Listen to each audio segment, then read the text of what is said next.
Chapter 1. The Choice That Changed Everything. September 9th, 2010. 13:47 hours. Pentagon War Room. In another timeline, this would be the moment when American civilization chose to devour itself rather than face the darkness ahead. But sometimes, in the space between one breath and the next, a single voice can redirect the course of human history. General Patricia Morrison stood at the head of the tactical briefing table, her weathered hands steady on the situation reports that painted a grim picture across 17 states. The infected had overrun the initial perimeters. Chicago was lost. Atlanta's safe zones were holding, barely. The civilian populations in quarantine facilities across the southeast were growing restless as food ran low and hope grew thinner with each passing hour. "The contingency plan is our only option," Colonel Brennan was saying, his voice carrying the weight of a man who had already made peace with the unthinkable. Operation Cobalt's final phase. We evacuate all military personnel to designated hardened facilities and implement the humanitarian protocols. Morrison had read those protocols. Humanitarian. The word felt like ash in her mouth. The systematic termination of civilian populations in the quarantine zones. The nuclear bombardment of major metropolitan areas. The complete abandonment of everything the uniform on her back had sworn to protect. Around the table, faces that had guided America through 2 decades of conflicts now stared at reports that reduced human beings to statistics, casualty projections, resource expenditure analysis, exit strategies from their own people. "Sir, Fort Benning is reporting successful containment using the modified barrier protocols," came a voice from the communications station. Lieutenant Torres, young enough that Morrison remembered when his biggest worry was graduating ranger school. Now he was monitoring the potential extinction of American civilization. "They're requesting additional engineering support to expand their perimeter." Morrison's hand paused over the authorization forms that would trigger Cobalt's final phase. Fort Benning. Her first command. 3,000 soldiers and nearly 8,000 civilians holding the line because someone had decided they were worth protecting. "What's the nature of their containment success?" she asked. Colonel Brennan's jaw tightened. "General, with respect, we don't have time for—" "What's the nature of their success, Lieutenant?" Torres consulted his screens, relief evident in his voice as someone finally asked the right question. "They've established a secure perimeter, using interstate highway systems as natural barriers. Engineering Corps reports the infected can't navigate the elevated interchanges, and the open sight lines allow for efficient elimination of approaching threats. They're processing refugees at a rate of 200 per day, while maintaining food production through converted recreational areas." Morrison studied the satellite feed, showing Fort Benning's expanding perimeter. Organized, sustainable. Hope made manifest in concrete barriers and coordinated fields of fire. "Casualties?" she asked. "Military. 12 KIA over the past week. A civilian. 3, all from medical complications unrelated to infection." The room fell silent. In a week when America was supposed to be dying, 3,000 soldiers were not just surviving, they were saving people. "General Morrison," Brennan said, his voice careful now, recognizing the shift in her posture. "The infected are overrunning our positions across the eastern seaboard.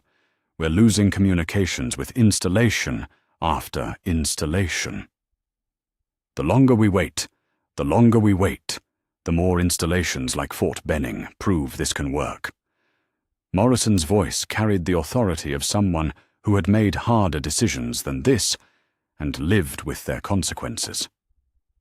"Colonel, I'm ordering a communication blackout on Cobalt's final phase. We're implementing Operation Sanctuary effective immediately." "Operation... General, there is no Operation Sanctuary." Morrison looked around the room, at faces that had forgotten what it meant to hope for anything beyond managed retreat. "There is now. Lieutenant Torres, patch me through to Fort Benning. I want to speak with whoever's running their civilian integration protocol." As the connection established, Morrison felt the weight of history settling on her shoulders. Not the history of what had been, but the history of what could be. In another timeline, American military leadership would choose the expedient horror of controlled collapse. But in this moment, with Torres's young voice coordinating relief supplies and Benning's perimeter expanding by the hour, Patricia Morrison chose to believe that America's soldiers could be something more than shepherds of the apocalypse. "This is Major Davis at Fort Benning," came a voice crackling through the static. "General, thank God. We've got nearly 10,000 souls here now, and we're holding steady. But we need authorization to expand our supply networks. There are communities out there, isolated groups that could be brought into the perimeter if we had the resources. Major, you have full authorization. Whatever you need." Morrison's hand moved to the stack of cobalt termination orders, and with deliberate ceremony, she fed them into the document shredder beside her chair. "Lieutenant Torres, I want a full communications network established between all surviving installations. Any base that reports successful civilian integration gets priority resource allocation. Any base that can expand safe zone operations gets engineering support." Colonel Brennan's face had gone pale. "General, the Joint Chiefs will adapt to new circumstances, as will we all." Morrison turned to face the satellite feed, showing Fort Benning's lights against the Georgia darkness. "Gentlemen, we have an opportunity that our predecessors in uniform could only dream of. The chance to rebuild American civilization from the ground up, with the values we swore to protect rather than expedient compromise." As if summoned by her words, another voice crackled through the communications array.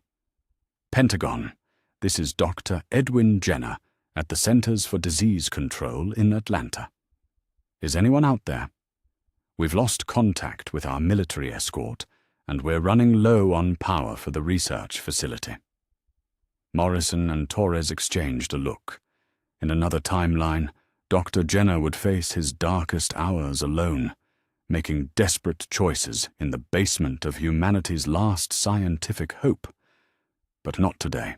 "Dr. Jenner, this is General Morrison.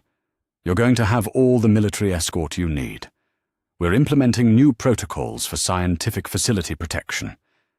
How many people do you have there?" Just me, General. Everyone else evacuated to be with their families, or..." The exhaustion in Jenner's voice was palpable. "I'm the only one left." "Not anymore, Doctor. Major Davis at Fort Benning. Are you still on this frequency?" "Yes, ma'am. I'm assigning CDC Atlanta to your area of operations. Get Dr. Jenner the support he needs to continue his research. Whatever resources, whatever personnel, that work continues."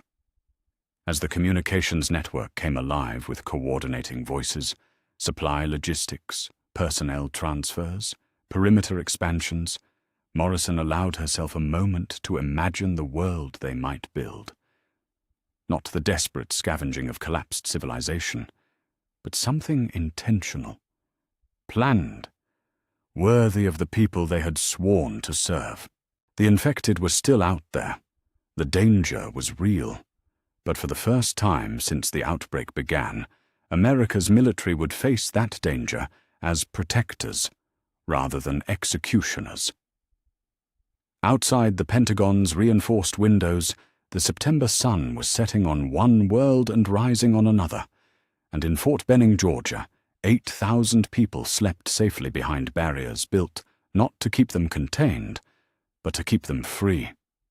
Chapter 2. Fortifying the New World. 3 weeks after the choice that changed everything, the sound of progress echoed across the Georgia countryside.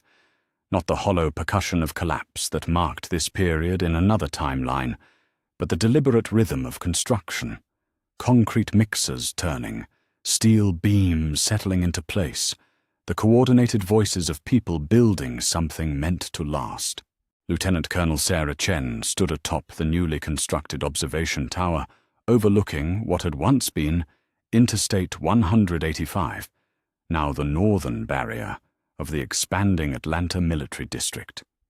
In her previous life, the life that felt like decades ago, but had ended only 21 days earlier, she had been a logistics officer, worried about supply chain efficiency and budget appropriations. Now she was the chief architect of humanity's first intentional city in the age of the dead. The highway barrier system is exceeding all projections, reported Captain Williams, his voice carrying the satisfaction of an engineer whose impossible plans had somehow worked. The elevated interchanges create natural choke points we can monitor with skeleton crews. The infected can't navigate the overpasses, and the open sight lines give us clean elimination zones for any that accumulate below. Chen nodded, watching a convoy of civilian vehicles approaching from the south, another group of survivors drawn by the radio broadcasts that now transmitted 24 hours a day from their communications hub. In another world, those vehicles might have found empty roads and abandoned hope. Here, they found checkpoints staffed by soldiers who still remembered that their job was to serve and protect. "How many in this group?" she asked. "Preliminary count shows 47 individuals, including children. The lead vehicle is flying a white flag with King County Sheriff painted on the side." King County. Chen had been tracking reports from that area, one of the communities that had held together longer than most due to good leadership and geographic advantages. If they were abandoning their position now, it meant conditions were deteriorating, even in the more stable regions. The convoy rolled to a stop at the first checkpoint, and Chen watched through binoculars as a man in a sheriff's deputy uniform stepped out of the lead car. Tall, lean, with the bearing of someone accustomed to authority, but carrying the weight of recent impossible decisions. Behind him, a woman emerged with a young boy, maybe 8 or 9 years old, pressed close to her side. Shane Walsh. Chen had read the background reports on survivors from the King County area. Deputy Walsh had been instrumental in organizing the civilian evacuation when their local containment efforts failed. His partner, Officer Rick Grimes, had been injured in the line of duty before the outbreak and remained in critical condition at King County General Hospital. Walsh had made the agonizing decision to evacuate the families while leaving behind any hope of his partner's survival. In another timeline, that decision would haunt Walsh, twist him into something unrecognizable. But here, with military radio broadcasts promising safe haven and Dr. Jenner's research continuing under full support, even impossible choices carried the possibility of redemption. "Colonel, we're getting some interesting readings from the Agricultural Division," came another voice through the communications array. Dr. Rebecca Martinez, the agricultural specialist they had recruited from the University of Georgia. Before the outbreak, she had been researching sustainable urban farming. Now she was designing food production systems for a population that couldn't rely on traditional supply chains. Define interesting, Doctor. The prison facility conversion is ahead of schedule. The enclosed areas are perfect for controlled environment growing, and the existing security infrastructure adapts beautifully to walker-proof barriers. We're projecting food self-sufficiency for a population of 20,000 within 6 months. 20,000. 3 weeks ago, that number would have represented an impossible refugee crisis. Now it represented the target population for their first fully autonomous safe zone. The mathematics of hope. Down at the checkpoint, Chen watched as Shane Walsh completed the intake interview process, health screenings, skill assessments, Housing assignments. The civilian integration protocol that Major Davis had developed at Fort Benning had been refined through 3 weeks of constant implementation.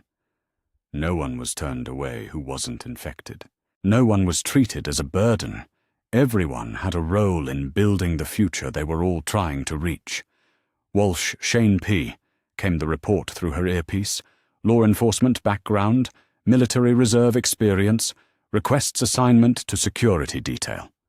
Family unit includes Laurie Grimes, spouse of his missing partner, and Carl Grimes, age 9. Both in good health, no signs of exposure. Chen made a note on her tablet. Security detail assignments went through careful psychological screening now. They had learned early that the difference between protection and oppression often came down to the mindset of the people holding the guns. Walsh's background suggested someone who understood the weight of protecting others, but his recent losses would require monitoring. The radio crackled with another update, this one from the clearance team operating near Macon. Command, this is Alpha 7. We've got eyes on a herd approximately 300 strong moving northeast along Highway 23. Estimate 2 hours before they reach the outer perimeter sensors. 300. In the early days, a herd that size would have triggered evacuation protocols and desperate last stands. Now it triggered coordination protocols and methodical solutions. Copy Alpha 7. Beta 9, what's your position? Beta 9 is positioned at the sound barrier installation near mile marker 47. Ready to initiate diversion protocol on your mark. Chen smiled despite herself. The sound barrier installation, massive speakers strategically placed to draw walker herds away from populated areas using coordinated noise patterns. It had been Captain Torres's idea, inspired by observing how the infected responded to auditory stimuli. Instead of fighting every herd that approached, they could guide them away from their zones entirely. Alpha 7. Maintain observation distance. Beta 9. Initiate diversion sequence. Route that herd northeast toward the designated elimination zone. What followed was a choreographed dance of survival that would have seemed impossible just weeks before. Beta 9's speakers began their calculated symphony, not random noise, but carefully timed audio patterns that drew the infected's attention like a chain of breadcrumbs made of sound. As the herd adjusted course, following the irresistible pull of the acoustic trail, Alpha 7 shadowed them from a safe distance, ready to intervene if any stragglers broke off toward civilian areas. By the time the herd reached the elimination zone, a carefully prepared killing field with clear sight lines and strategic barriers, they were moving in a predictable formation that allowed the waiting clearance teams to methodically reduce their numbers with minimal risk and maximum efficiency. Herd eliminated, came the final report. 0 casualties, minimal ammunition expenditure. Outer perimeter remains secure. Chen lowered her binoculars as the King County convoy completed its processing and began moving toward the residential assignment area. Somewhere in that group of vehicles, Laurie Grimes was trying to explain to her 9-year-old son why they had to leave home, why Daddy couldn't come with them, why the world had become a place where safety required leaving everything familiar behind. In another timeline, those conversations would be poisoned by desperation and the certainty that every choice was wrong. But here, as Carl Grimes stared out the window at soldiers building walls designed to protect rather than contain, at farms growing food for thousands of people, at radio towers broadcasting hope instead of emergency warnings, those conversations carried a different weight. "Colonel," came Dr. Martinez's voice again. "I'm seeing some fascinating adaptation patterns in the agricultural zones. The families with farming experience are naturally taking leadership roles in the growing operations, and they're teaching urban families techniques for food production. It's creating an informal educational network that's actually improving our efficiency projections. Adaptation. That was the word Chen had been searching for. Not just survival. Adaptation. The military's choice to protect rather than abandon had created space for something unprecedented. Planned, intentional adaptation to a world that demanded new solutions. As the sun set over the Atlanta military district, Chen could see lights beginning to flicker on across the expanded perimeter. Not the desperate fires of scavenged materials, but electric lights powered by generators, maintained by trained technicians, illuminating homes where families were learning to build new lives within walls designed to last. In the distance, the radio tower transmitted its nightly broadcast, updates on safe zone status, instructions for approaching survivor groups, and Dr. Jenner's latest research findings from the CDC facility. Tonight, for the first time, the broadcast would include something new. Shane Walsh's voice, offering guidance to other law enforcement personnel who might be listening in the dark, uncertain whether their duty still meant anything in a world gone mad. This is Deputy Shane Walsh, Atlanta Military District. If you're out there, if you're still protecting people, you need to know, we found a way forward. The job isn't over. It's just different now. 3 weeks after the choice that changed everything, the work of building tomorrow continued through the night. Chapter 3. The Sleeping Sheriff's Wake. The first thing Rick Grimes noticed was the sound of children laughing. It drifted through the medical facility's windows like something from a dream. Not the desperate, brittle laughter of people trying to forget their fear, but the genuine, unguarded sound of children who felt safe enough to play. For a man whose last, conscious memory was of King County dissolving into chaos and gunfire, the sound was so unexpected it might have been birdsong from an extinct species. The second thing he noticed was that the ceiling above his bed was not the water-stained acoustic tiles of King County General Hospital, but clean white panels fitted with modern LED fixtures that hummed with the steady confidence of reliable power. Medical equipment beeped and monitored around him with digital precision, not the jury-rigged desperation he had expected to find in whatever remained of the world. "Easy there, Sheriff," came a voice from beside his bed, a woman in military fatigues with colonel's eagles on her collar. Her graying hair pulled back in regulation precision, but her eyes carrying the warmth of someone who remembered that her job was to help people, not just follow orders. "You're safe. You're in the Atlanta Medical Secure Zone. I'm Colonel Hayes, liaison to civilian integration." Rick's throat felt like sandpaper, but he managed to croak out the essential question. "My family. Your wife and son are here. They're safe. Deputy Walsh brought them in 3 weeks ago, when King County's position became untenable." Hayes reached for a water cup with a practiced efficiency that spoke of many similar conversations. "I know you have questions, Sheriff Grimes. The world you're waking up to isn't the one you expected to find." As Rick sipped the water, clean, cold, tasting of proper filtration systems rather than desperation, Hayes continued with the kind of briefing that could only exist in a world where hope had survived the initial crisis. "The outbreak reached critical mass while you were unconscious. For the first few weeks, it looked like civilization was going to collapse entirely. Then, our military leadership made a different choice than the one outlined in the contingency plans.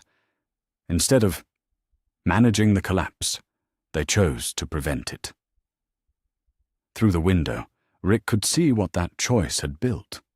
Not the abandoned wasteland he had expected, but a bustling community that looked like a cross between a military base and a small city. People walked along marked pathways between buildings, families, children, elderly civilians, all moving with the confidence of people who had somewhere to go and reasons to get there. "How many people?" Rick asked. In this district, nearly 15,000 now. Across the Southeast Safe Zone network, we're approaching 40,000 civilians under military protection. Hayes consulted a tablet with the casual efficiency of someone tracking logistical success rather than managed decline. Your family is in Residential Sector C. Deputy Walsh has been working with our security coordination team. He's been hoping for this day. The emotional weight of that statement settled over Rick like a physical presence. Shane, his partner, his friend, the man he had trusted with everything that mattered. In another timeline, Shane would have spent weeks believing Rick was dead, would have built a new life on the foundation of that assumption, would have faced Rick's return as a complication that threatened everything he had constructed from the ruins of the old world. But here, in a world where military radio broadcasts promised that research continued and hope remained alive, Shane's vigil had been different. Not the desperate protection of someone trying to hold together fragments, but the sustained faith of someone who believed rescue might actually come. A knock on the door interrupted Rick's thoughts, and Hayes smiled with genuine warmth. "I believe that's your family now." The door opened, and Carl burst through with the unrestrained energy of a 9-year-old who had just been told his father was awake. Behind him, Laurie moved with careful composure that barely contained months of held breath, and Shane followed with the bearing of a man who had carried impossible responsibilities and was finally ready to set them down. "Dad!" Carl's embrace was fierce and uncomplicated, the kind of reunion that existed outside the complexities of collapsed civilizations and military protocols. For a moment, Rick was simply a father whose son was safe and whole and laughing. Over Carl's shoulder, Rick met Laurie's eyes. In another timeline, that look would carry the weight of desperate choices and emotional betrayals, the complex guilt of survival decisions made in the absence of hope. Here, it carried relief and gratitude and the quiet strength of someone who had held things together while believing they would be reunited.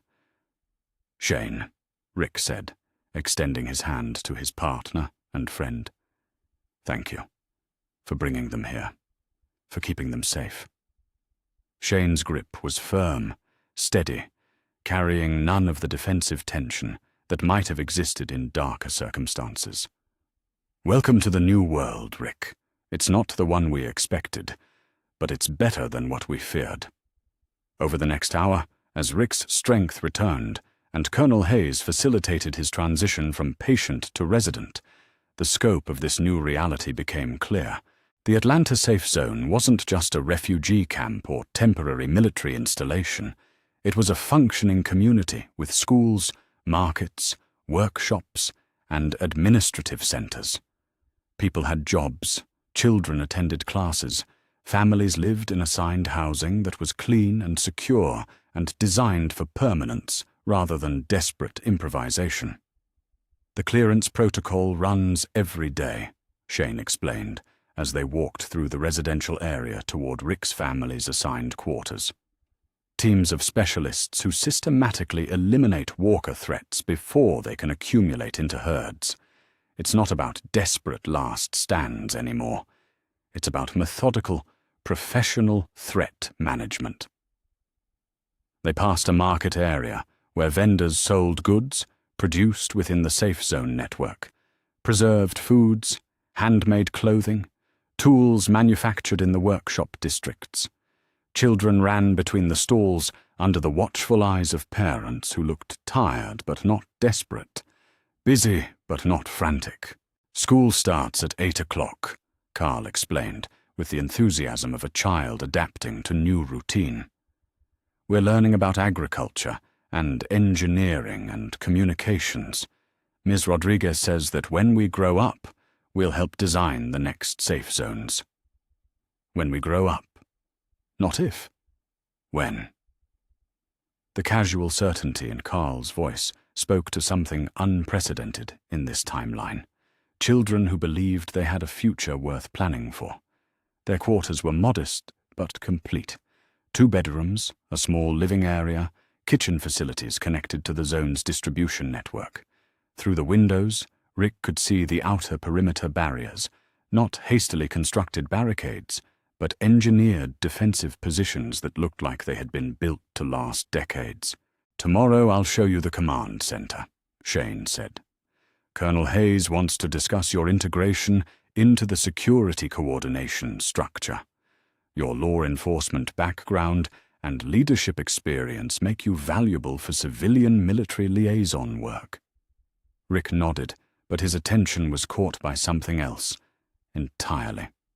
A radio on the kitchen counter, tuned to what appeared to be a regular broadcast schedule.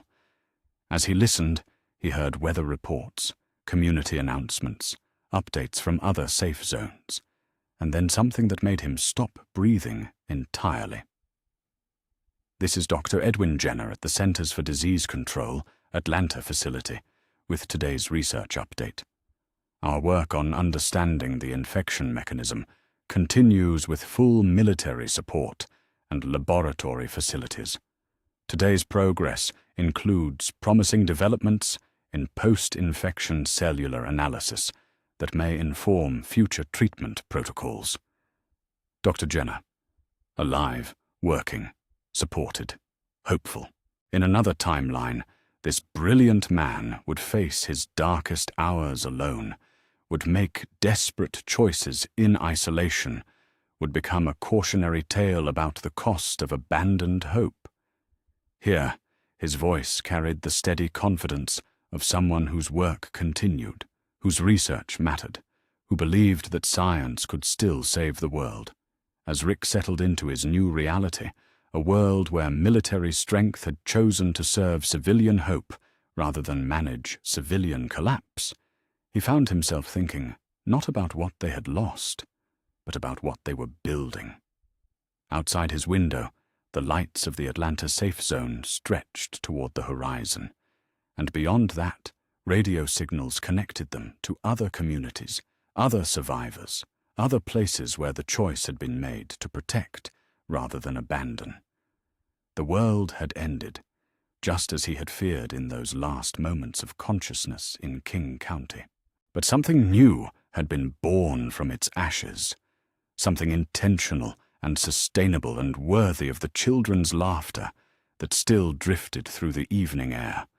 Tomorrow, Rick Grimes would begin learning how to be a sheriff in a world that still believed in the possibility of justice. Chapter 4. The Price of Safety. Rick's 3rd day in the Atlanta safe zone began with the sound of justice being dispensed with military efficiency. The civilian tribunal convened at 0900 hours in what had once been a high school auditorium, now serving as the administrative center for the zone's legal proceedings. Rick sat in the back row, invited by Colonel Hayes to observe the system that maintained order among 15,000 people living under conditions that would have tested any society's capacity for fairness. The defendant was a man named Marcus Webb, perhaps 40 years old, with the soft hands of someone who had worked in an office before the world changed, and the hollow eyes of someone still adjusting to a reality where individual choices carried collective consequences.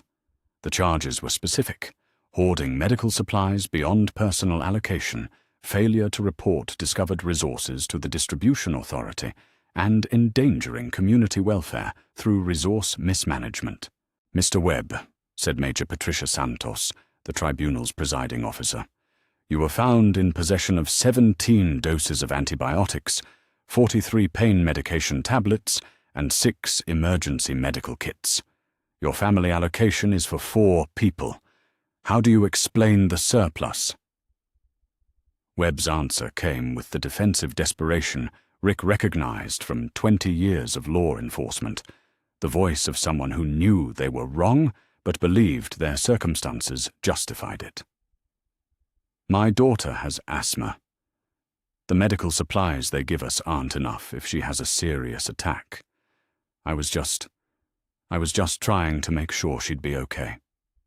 Major Santos consulted her tablet with the practiced neutrality of someone who had heard every possible justification for rule-breaking. Mr. Webb, medical records indicate your daughter receives priority allocation for respiratory medications through the medical corps. Her condition is monitored daily by qualified personnel. The resources you hoarded could have supplied emergency care for 12 families. Rick watched the proceedings with the complex emotions of someone whose entire career had been built on the principle that justice required both enforcement and compassion. In King County, he might have handled Marcus Webb with a conversation, a warning, perhaps community service that addressed both the violation and the underlying fear.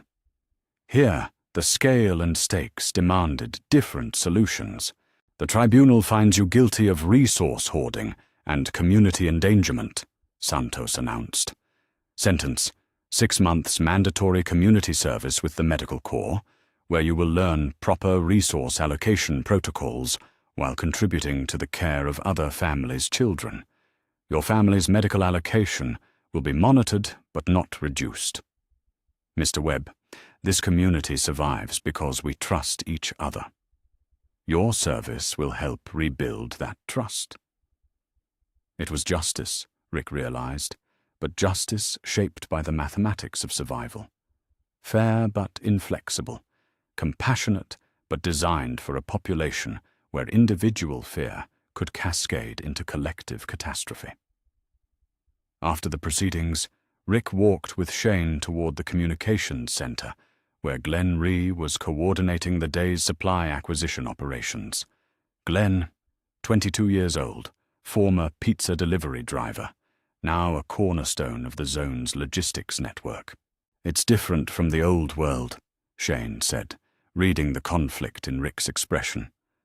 Marcus Webb would have been arrested, charged, probably spent time in county lockup while his family struggled without him. Here, he serves the community while learning why his actions mattered.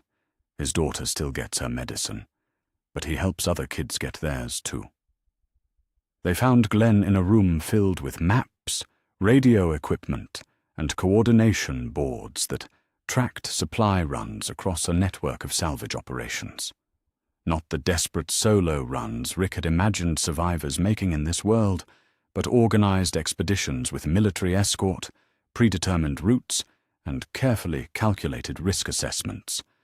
Sheriff Grimes. Glenn's greeting carried genuine enthusiasm. Colonel Hayes said you might want to observe our operations. It's pretty different from what I was doing before we found this place. What were you doing before? Rick asked. Running into Atlanta alone, grabbing what I could, hoping I'd make it back alive. Glenn's laugh carried the relief of someone who had escaped a lifestyle that should have killed him weeks ago. Now we work in teams. Military escort, communication support, predetermined extraction routes. We map every run, track walker movement patterns, coordinate with other zones to avoid resource conflicts. Glenn showed Rick the operational displays, real-time tracking of 6 supply teams, walker herd movements updated every hour, resource allocation, spreadsheets that calculated community needs down to individual medical requirements. It's safer, Glenn continued, but also more limited. We can't respond to individual distress calls outside the established perimeter. External perimeter policy: if someone's beyond our operational range, we can't risk teams to reach them. Rick felt the familiar tension in his chest that came with learning about policies that prioritized collective safety over individual rescue. What if it's a family? Children? That's the question that keeps Colonel Hayes up at night, Shane said. 3 weeks ago, we received radio contact from a group trapped in Macon. 12 people, including kids. They were inside the operational perimeter, barely. But the building they were in was surrounded by a herd. Extracting them would have required significant military resources and risked exposing our teams to walker concentrations. What happened? We sent the resources, saved all 12 people, but it used up medical supplies that were allocated for routine care, delayed 3 other scheduled operations, and put 28 soldiers at risk. Shane's voice carried the weight of someone who had participated in making impossible calculations. 2 weeks later, we received distress calls from 4 different groups outside our perimeter. We couldn't reach any of them. Rick understood the mathematics, but understanding didn't make acceptance easier. In King County, he had been responsible for individuals. Here, the scope of responsibility made individual choices questions of collective survival. Their conversation was interrupted by an alert from the communications center. Dr. Jenner requesting immediate conference with zone leadership. They found the doctor in his temporary laboratory space, a converted classroom that had been equipped with the kind of scientific equipment Rick couldn't have imagined surviving the outbreak. Jenner looked tired but focused, carrying the energy of someone whose work had purpose rather than desperation. "Sheriff Grimes, good to meet you properly," Jenner said, extending a hand that carried the firm grip of someone whose confidence had been restored by institutional support. "I wanted to brief you on our research progress, since Colonel Hayes says you'll be working on civilian-military coordination." Jenner's update painted a picture of scientific progress that would have been impossible without military infrastructure. "We're making significant advances in understanding the infection mechanism, mapping walker behavioral patterns, and developing more effective containment protocols. The key breakthrough has been access to live subjects for controlled observation." "Live subjects?" Rick asked. "Captured walkers, maintained in secure research conditions. We can study the infection's progression, test response patterns, analyze the neurological changes that drive their behavior. It's given us insights that will inform both immediate survival strategies and long-term treatment research." The research was promising, but Rick found himself thinking about the captured walkers, people who had once been someone's family, now reduced to research subjects in the name of collective survival. Another price of safety that would have been unthinkable in the old world, but necessary in the new one. Their discussion was interrupted by an urgent announcement over the zone's communication system. "All personnel to emergency stations.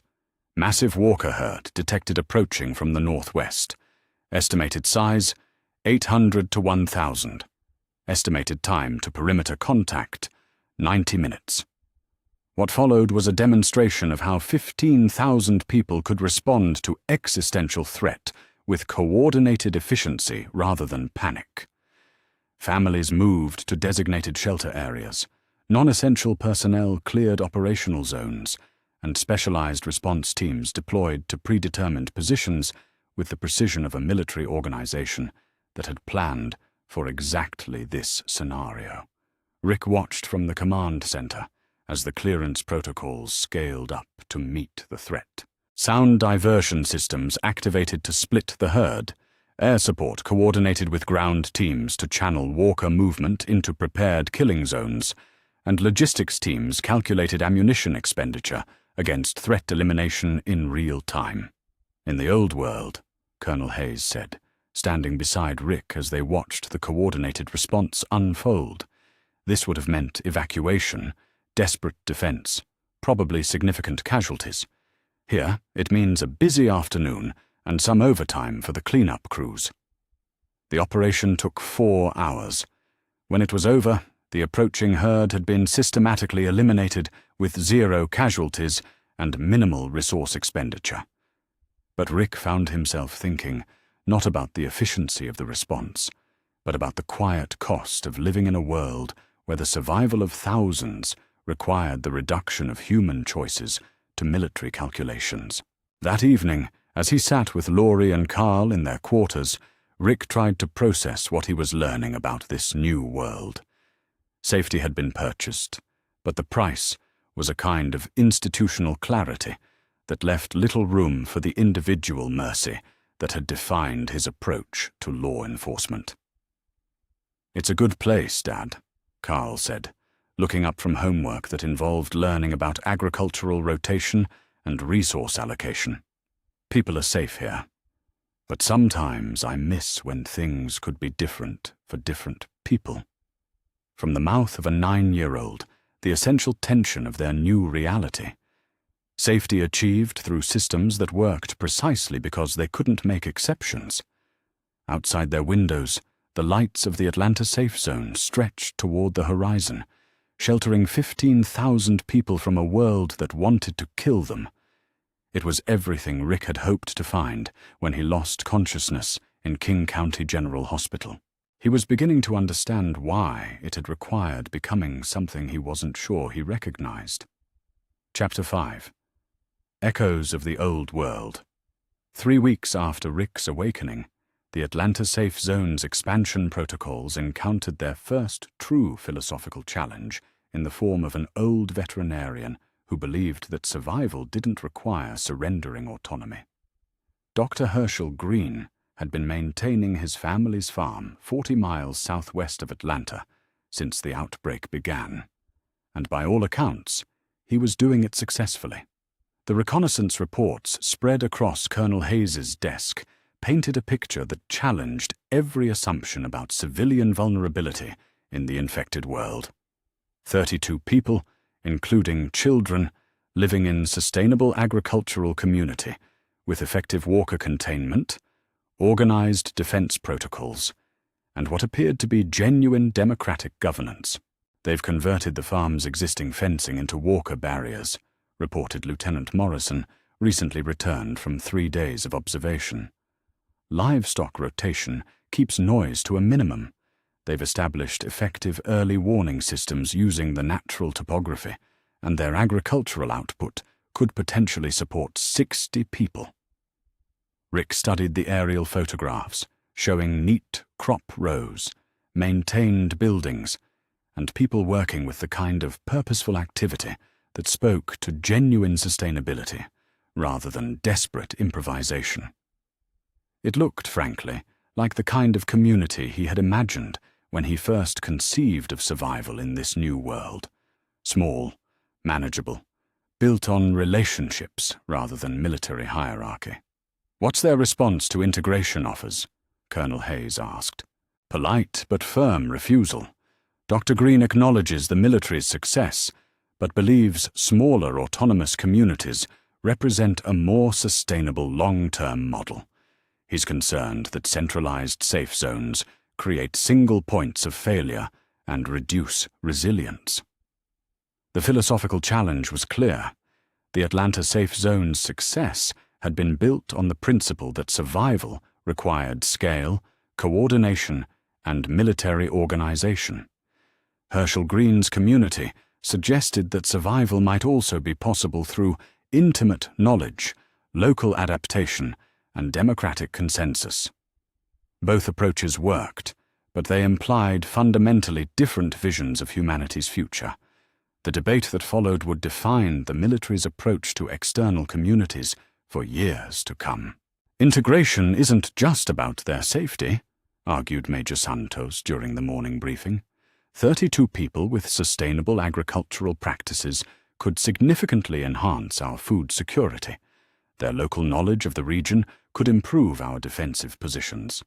Most importantly, allowing autonomous communities to operate sets a precedent that could fragment our operational coherence.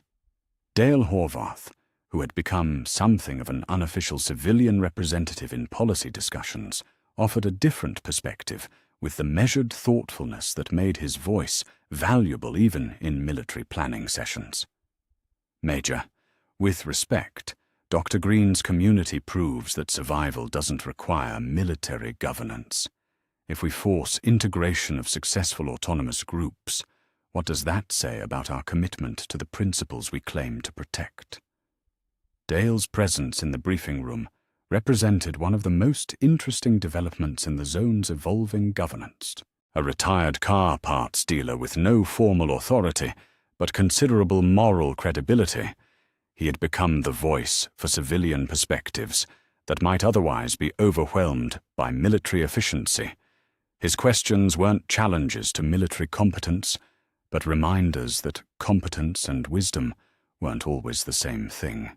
"The precedent concerns are valid," Rick found himself saying, surprising everyone, including himself, by taking a position in what had become a heated debate. "But so are the moral ones.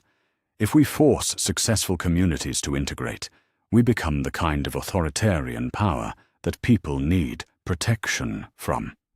Colonel Hayes studied Rick with the expression of someone recognizing that her civilian-military liaison was developing perspectives that might complicate future operations. "Sheriff, what do you recommend?" "Establish formal relations, communication protocols, mutual assistance agreements, trade relationships. Let them remain autonomous while creating networks that could support both communities if circumstances change." It was a compromise that satisfied no one completely, but offered a framework for coexistence. More importantly, it established the principle that the military's mission was to enable civilian choice rather than replace it. The policy implications became more urgent 2 days later, when communications intercepts revealed the existence of another autonomous community that presented a very different kind of challenge. "Woodbury, Georgia," reported Captain Torres from the Intelligence Division. "Population estimated between 40 and 70 individuals. Leadership structure appears to be centralized around a figure calling himself the Governor.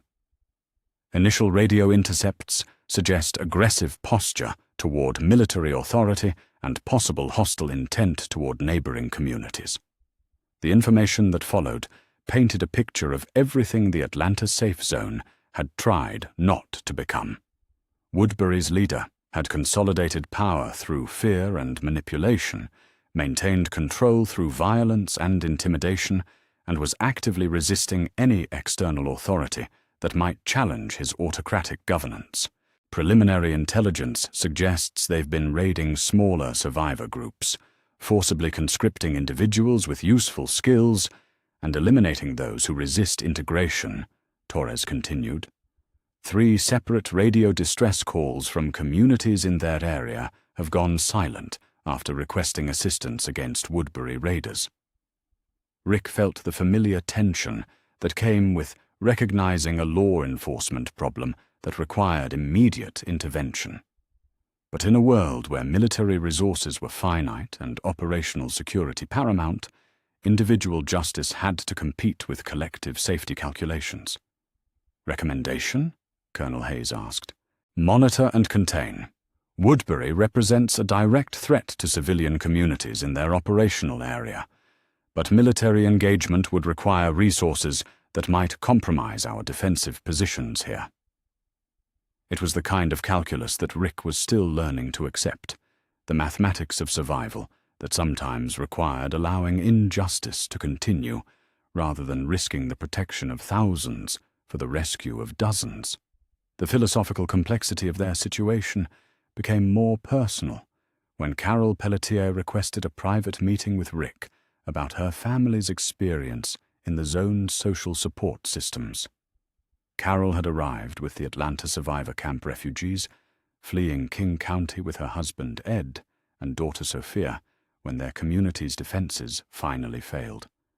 In another timeline, the breakdown of social structures might have left her vulnerable to Ed's abusive behavior with no institutional support. Here, the military's comprehensive civilian services had identified the domestic violence within days of their arrival. "Ed's in the counseling program," Carol explained, her voice carrying the complex emotions of someone whose personal crisis had become a matter of institutional management. Mandatory anger management, supervised interaction with Sophia, assigned work detail that keeps him busy and monitored.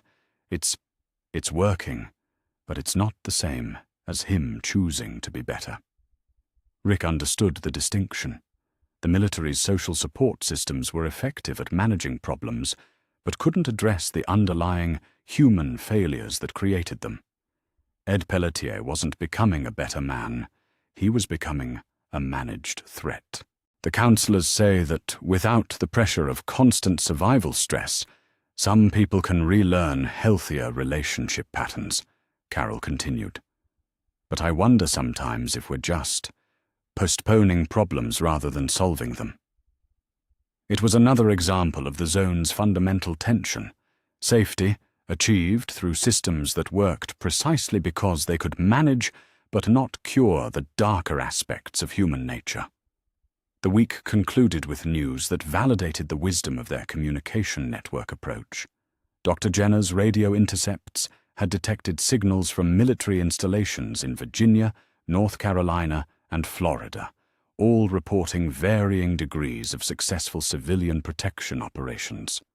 Fort Bragg confirms operational safe zone with 12,000 civilians, Dr. Jenner reported during the evening briefing. Camp Lejeune reports 8,000. Eglin Air Force Base has established coordination with civilian communities across the Florida Panhandle. We're not alone, and we're not unique. The news was encouraging, but also sobering. If successful military-civilian cooperation was emerging across multiple locations, it suggested that the outbreak's impact would be manageable rather than apocalyptic. But it also meant that competition for resources, territorial disputes, and political complications would eventually become factors in their planning. Long-term strategic planning becomes more important, Colonel Hayes noted. We're not just maintaining emergency survival protocols anymore. We're establishing the foundations of regional governance in a transformed America. That evening, Rick walked the perimeter with Shane, processing the day's revelations about the complexity of building civilization from the remnants of the old world. Herschel's farm, Woodbury, the other military installations, Shane said. It's starting to feel less like survival and more like politics. Rick nodded, watching the lights of the zone's residential areas where 15,000 people were learning to live together under circumstances none of them had chosen, but all of them were adapting to. In King County, the biggest decision was whether to write someone a ticket or give them a warning. Now we're deciding what kind of society gets built from whatever's left. Above them, the radio tower transmitted its nightly broadcasts, updates on zone status, weather information, Dr. Jenner's research progress, and an open channel for communication with other survivor communities. The signals reached across hundreds of miles, connecting isolated groups with the knowledge that organized resistance continued, that hope remained viable, and that the choice to protect rather than abandon was being made in places they couldn't see but could trust existed. In the distance, beyond the barriers and defensive positions, other communities were making their own choices about survival, governance, and the kind of future they wanted to build. Some of those choices would align with the zone's values. Others would challenge them. All of them would eventually require decisions that Rick was only beginning to understand how to make. Chapter 6. The Woodbury Question. The first act of war came disguised as a supply run gone wrong. Lieutenant Sarah Kim had been leading routine reconnaissance toward the outer agricultural zones when her convoy encountered what appeared to be a standard Walker cleanup operation. 3 vehicles, coordinated elimination tactics, professional execution. It should have been an opportunity for inter-community cooperation, the kind of productive encounter that validated the zone's diplomatic approach to external relations. Instead, it became the opening engagement in a conflict that would test every principle the Atlanta Safe Zone had built its society upon. They waited until we were committed to the Walker elimination, Kim reported to the emergency briefing session, her left arm in a sling from the ambush that had shattered her convoy's assumptions about regional security. Professional tactics, coordinated fire. They knew exactly how to exploit our operational protocols. This wasn't random raiding. It was targeted military action.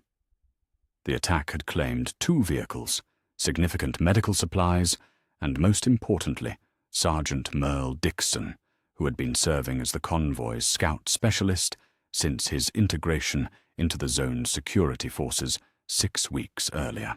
Merle, Darrell Dixon's older brother, former reserve military, carrying the kind of rough pragmatism that made him effective in dangerous reconnaissance, but potentially problematic in diplomatic situations. Colonel Hayes studied the tactical reports with the focused attention of someone recognizing that theoretical threats had become operational realities.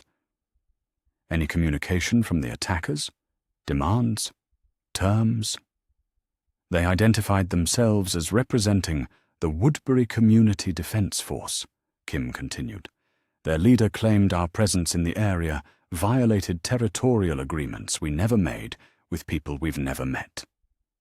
Rick felt the familiar weight of law enforcement decisions scaled up to military consequences. In King County, a hostage situation involved known people, familiar terrain, and established protocols.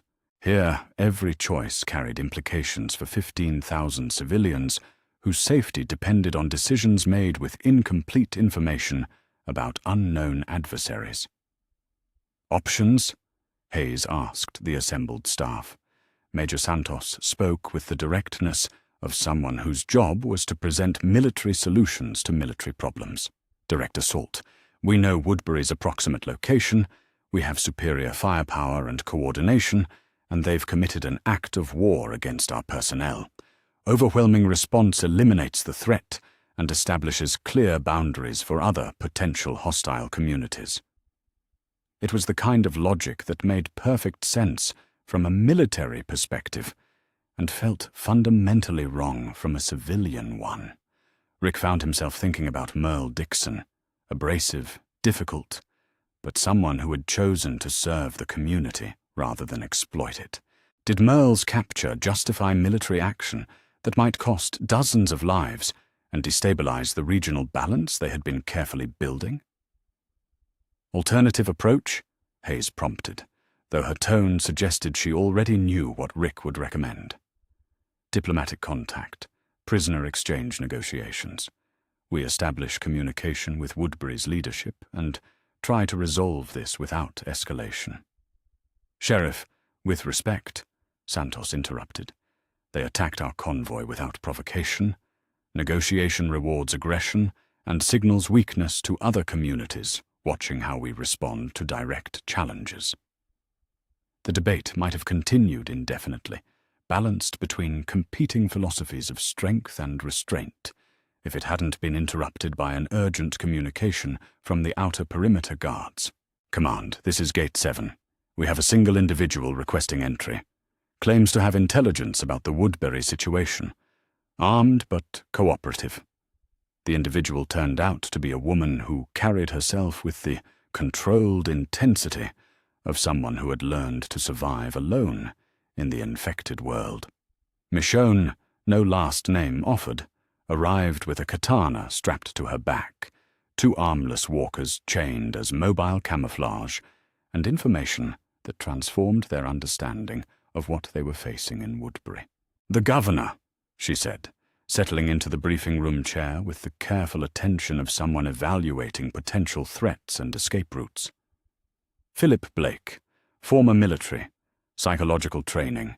He's built Woodbury into a personality cult with him as the savior figure. Population maybe 60, but only 20 are actual fighters. The rest are civilians he's convinced that outside communities represent existential threats." Michonne's intelligence painted a picture that complicated any simple military solution. Woodbury wasn't a bandit community that could be eliminated without moral consequence. It was a manipulated civilian population under authoritarian control, with hostages as much as hostile combatants. "The captured soldier," Rick asked. "Is he alive?" "As of yesterday, yes. But Blake's using him as a propaganda tool, proof that military communities are aggressive threats that justify his control policies. Your sergeant's survival depends on whether Blake thinks he's more valuable alive as a demonstration of Woodbury's strength, or dead as proof of outside treachery. The psychological profile that emerged from Michonne's observations suggested someone who had adapted to the apocalypse by creating a pocket of absolute control. Blake wasn't building sustainable community. He was maintaining power through manufactured crisis and external threat narratives. He holds gladiator fights, Michonne continued.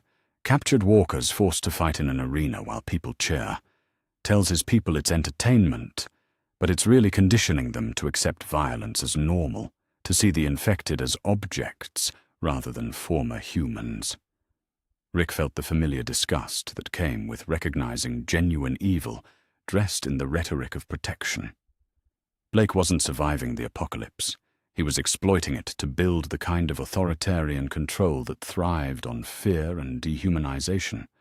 The briefing was interrupted by another unexpected arrival, Andrea Harrison, requesting immediate audience with zone leadership. Andrea had been part of the original Atlanta survivor camp, separated from the main group during one of the early walker attacks, and presumed dead for weeks. Her arrival revealed that she had been living in Woodbury for the past month, observing Blake's methods and becoming increasingly uncomfortable with the community's direction. "He's charismatic," Andrea explained, her voice carrying the complexity of someone who had been both protected and manipulated by Blake's leadership. Genuinely cares about the people under his protection, makes decisions that keep them safe. But he's also paranoid, controlling, and convinced that compromise equals weakness. Andrea's perspective provided crucial intelligence about Woodbury's internal dynamics. Blake commanded genuine loyalty from civilians who credited him with their survival. But his inner circle of fighters was beginning to question his escalating aggression toward external communities. "Some of his people want negotiation," she continued. "Dr. Stevens, their medical officer, thinks attacking military convoys will bring retaliation they can't survive. But Blake's convinced that showing any weakness will encourage other communities to attack." The picture that emerged suggested a community trapped between a leader's paranoid control and the practical reality that isolation wasn't sustainable in the long term. Military assault would unify Woodbury behind Blake and result in civilian casualties among people who were victims rather than aggressors. "Recommendation?" Hayes asked, though the complexity of the situation had clearly moved beyond simple military solutions. Rick found himself drawing on 20 years of law enforcement experience with domestic situations where victims and perpetrators lived in the same space, where resolution required separating genuine threats from people caught in impossible circumstances. "Limited engagement with clear humanitarian objectives," he said. "We establish communication with Woodbury leadership, offer prisoner exchange, and create opportunities for their civilian population to understand that we're not the threat Blake claims we are." "And if Blake refuses negotiation," Santos asked, "then we know he's choosing conflict over community welfare, and his own people will start questioning whether his protection is worth the cost he's demanding." The military council's vote was closer than Rick had expected. 5 in favor of diplomatic engagement, 3 supporting immediate military action, 2 abstaining pending further intelligence. It represented a community still learning how to balance strength with restraint, how to maintain security without becoming the kind of threat they protected people from.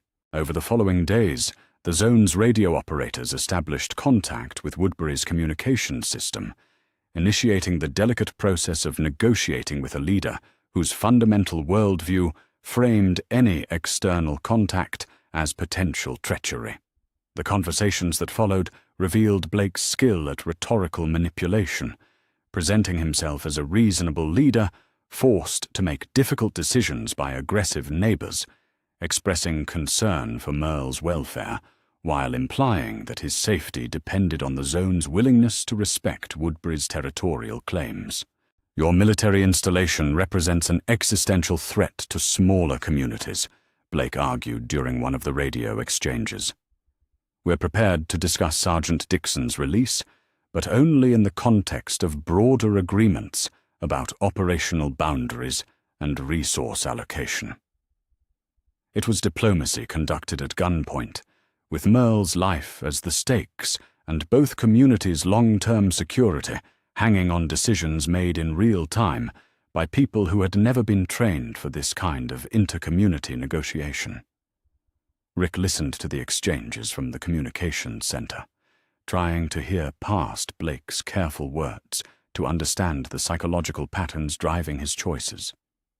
What he heard was a man who had discovered that survival could provide justification for almost any exercise of control, as long as the external threats remained credible enough to maintain internal unity. Outside the communications center, the zone's daily life continued with the remarkable normalcy that military protection had made possible. Children attended school, families worked in the agricultural areas. Dale led his evening discussion groups about democratic governance and individual rights. 15,000 people living proof that survival didn't require surrendering the values that made survival worthwhile. But in the radio static between Atlanta and Woodbury, the question that would define their future was being negotiated one careful word at a time: whether communities built on protection could coexist with communities built on control, and what price both were willing to pay to find out. Tomorrow, Rick knew, they would discover whether 20 years of law enforcement experience had prepared him to prevent a war that neither side could afford to fight. Chapter 7. Lines in the Sand. The assault on Woodbury began at 05:47 hours, with the kind of overwhelming coordination that demonstrated what military superiority looked like when applied without restraint. Rick watched the operation unfold from the mobile command center, positioned 2 miles from Woodbury's perimeter, monitoring multiple communication channels as air support, ground teams, and specialized units executed a plan designed to minimize military casualties while maximizing psychological impact. It was warfare conducted with surgical precision, the kind of professional military action that left no doubt about the outcome before the first shots were fired. But watching overwhelming force being applied in the name of protecting innocent people felt different than Rick had expected. The negotiations had collapsed 3 days earlier, when Governor Blake's final communication made his position unmistakably clear. Your presence in this region represents an existential threat that no accommodation can address. Sergeant Dixon will be executed at sunset tomorrow as a demonstration of Woodbury's commitment to regional independence. The execution threat had eliminated any possibility of continued diplomacy, but it was Blake's follow-up transmission that sealed Woodbury's fate. Any approach within 5 miles of our community will be met with lethal force. We have fortified positions, prepared defenses, and the will to resist military occupation. Colonel Hayes had presented the tactical assessment with the clinical precision of someone whose job was to evaluate military problems in terms of solvable equations. Blake has made Woodbury into a fortress designed to inflict maximum casualties on any assault force. Conventional siege tactics would take weeks and cost significant personnel. Overwhelming force applied quickly will minimize casualties on both sides. The operation that followed demonstrated the vast gap between surviving civilians organized around a charismatic leader and professional military units with air support, coordination protocols, and unlimited ammunition. Air Unit Alpha reports perimeter defenses neutralized, came the first update through Rick's earpiece. Ground units advancing on schedule. Civilian evacuation routes secured.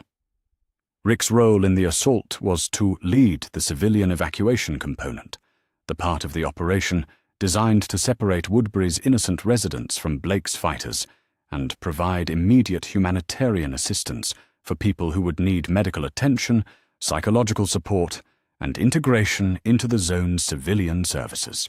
It was the kind of responsibility that required believing that military action could be simultaneously destructive and humanitarian, that overwhelming violence applied correctly could serve humanitarian purposes. The reality proved more complicated. Evacuation Team Alpha, this is ground command. We're seeing significant civilian resistance to evacuation protocols. Many residents appear to believe military forces represent a greater threat than remaining with Blake's fighters. Rick felt the familiar law enforcement frustration of trying to help people who had been convinced that help was actually the danger. Blake's propaganda had been effective.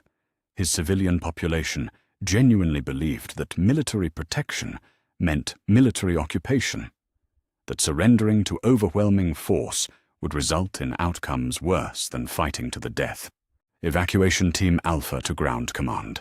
We need to demonstrate protective intent before residents will trust evacuation offers. Request permission to establish field medical station and begin treating injured civilians before advancing further. What followed was the surreal experience of providing medical care while military assault continued around them.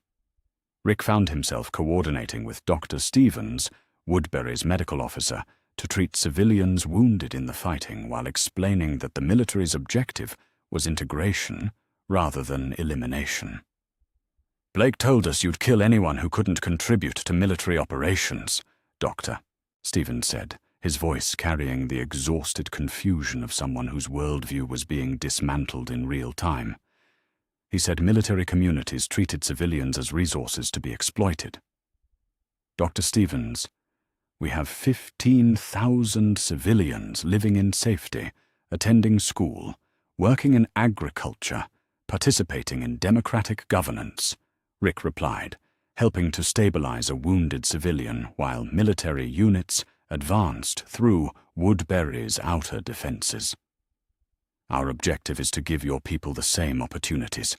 The conversation was interrupted by urgent communication from the assault teams. "Ground command, we've located the arena structure.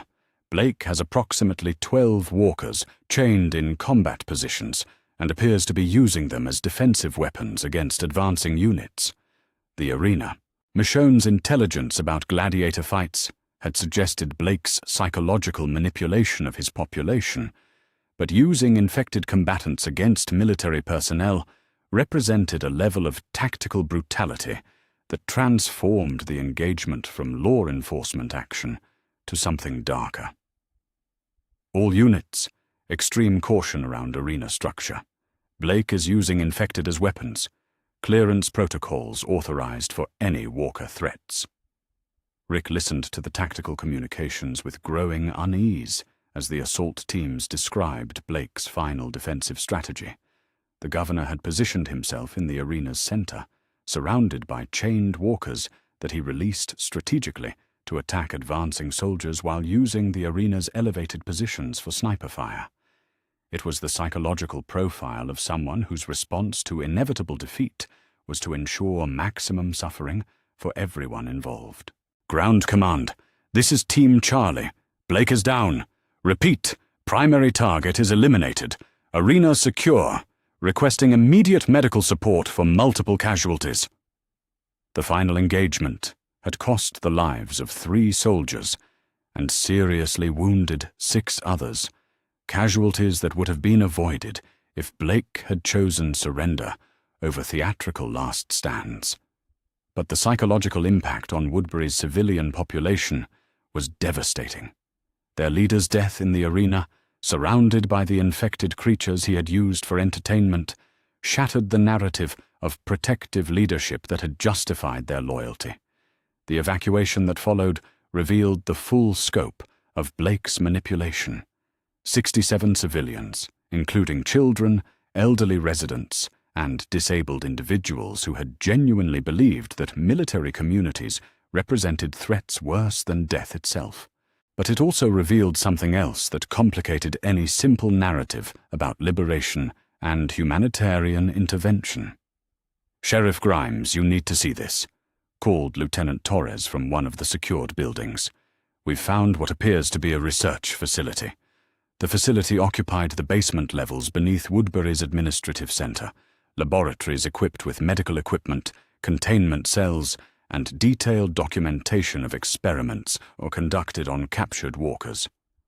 Not the systematic research that Dr. Jenner was conducting at the CDC, but crude behavioral modification attempts designed to enhance walker effectiveness as weapons. Blake was trying to weaponize them, Dr. Stevens explained, his voice carrying the shame of someone who had provided medical expertise for purposes he was only now admitting were inexcusable. He believed that understanding walker behavior patterns would give us defensive advantages against other communities. Rick studied the experimental logs with growing disgust, but also with uncomfortable recognition. Blake's research objectives weren't fundamentally different from the military's own walker experimentation.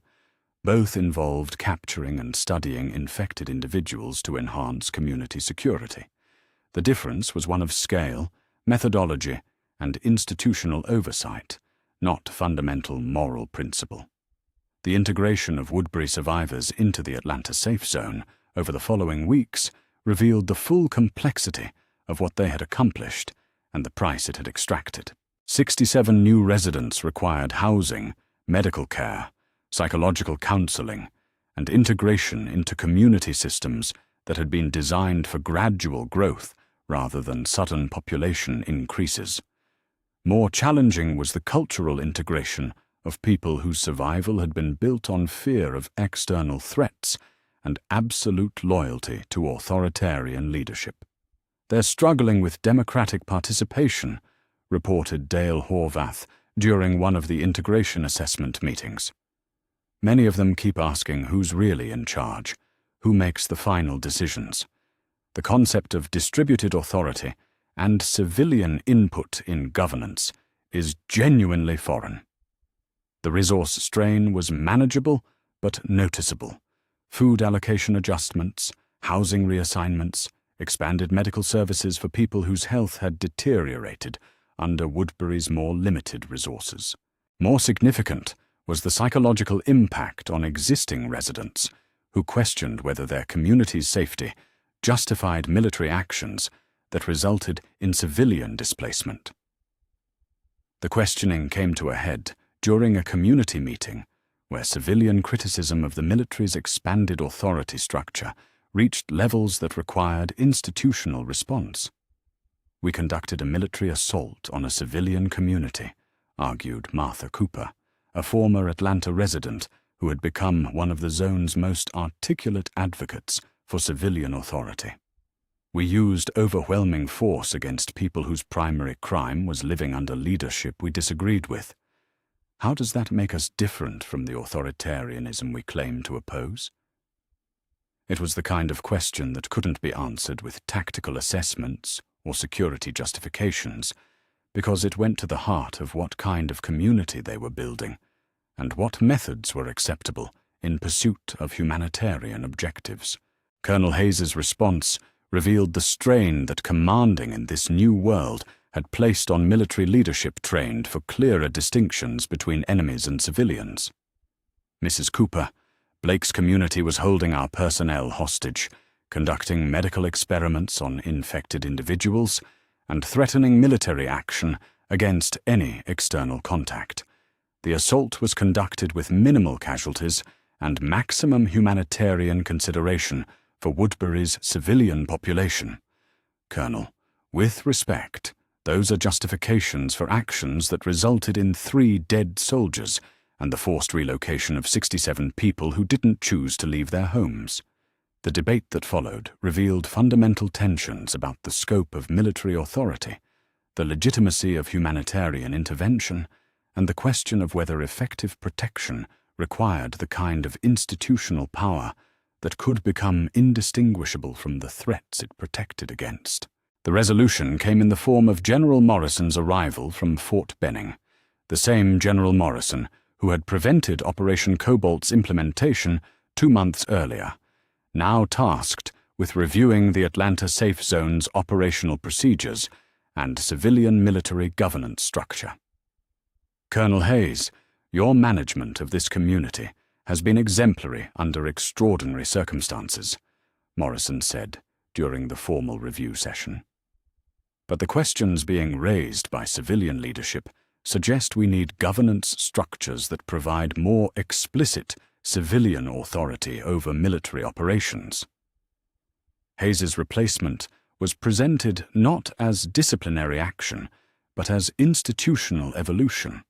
The zone had grown beyond emergency military management and required leadership structures appropriate for sustained civilian military cooperation. But Rick understood the deeper message. Effective protection required military capability, but sustaining civilian trust required ensuring that military capability remained accountable to civilian authority. The balance was delicate, essential, and required constant adjustment as circumstances evolved. That evening, as Rick walked through the residential areas where Woodbury survivors were learning to live without walls designed to keep enemies out rather than communities in, he reflected on the costs of building safety from the ruins of the old world.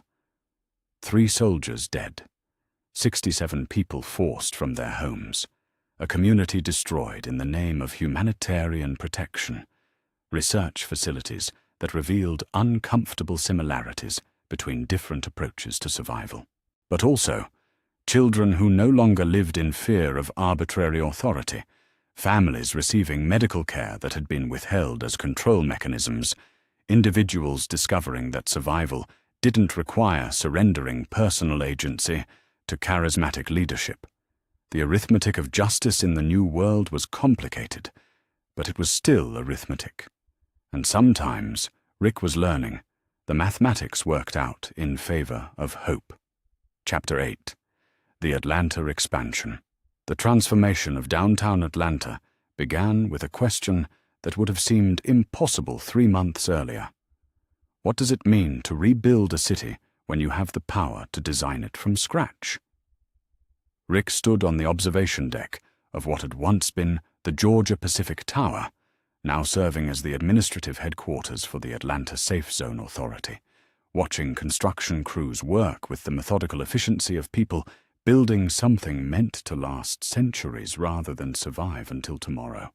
The scope of the project was staggering, an entire metropolitan area being systematically cleared, rebuilt, and repopulated according to principles that prioritized sustainability, security, and democratic governance.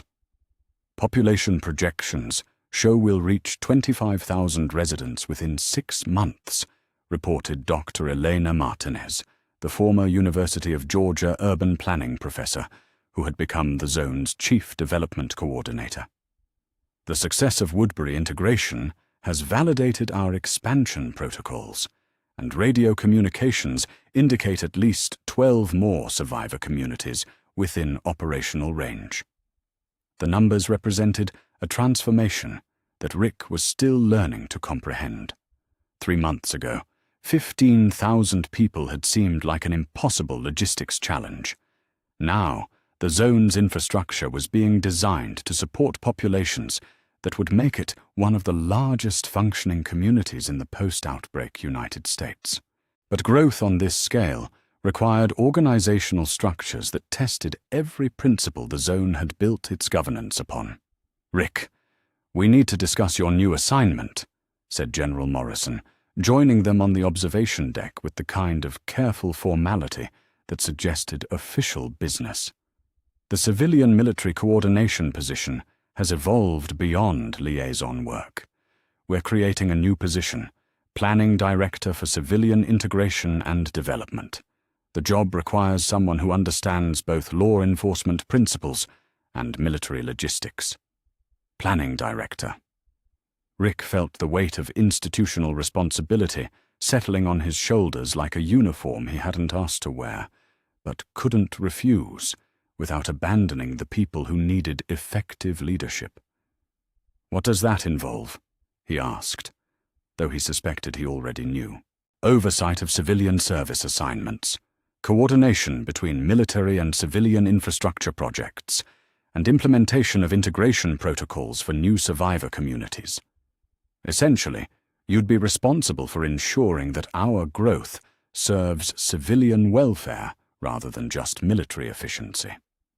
The position represented everything Rick had been working toward since awakening, to find the world transformed, the opportunity to ensure that military protection served civilian authority rather than replacing it.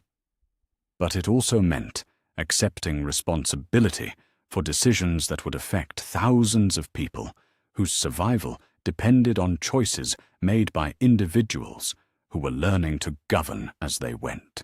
His first major decision came later that week when Daryl Dixon returned from an extended scouting operation with intelligence that would test the zone's commitment to humanitarian intervention. "Found a group holed up in what used to be called Terminus," Daryl reported during the morning briefing, his voice carrying the grim exhaustion of someone who had seen things that challenged basic assumptions about human nature. "Maybe 30 people, but they're not like other survivor communities." Daryl's report described a community that had attempted to create a sanctuary for travelers, the kind of humanitarian outpost that represented the best impulses of people trying to maintain civilization amid collapse. But isolation, resource scarcity, and repeated attacks by hostile groups had transformed Terminus into something that perverted every principle it had been founded to protect.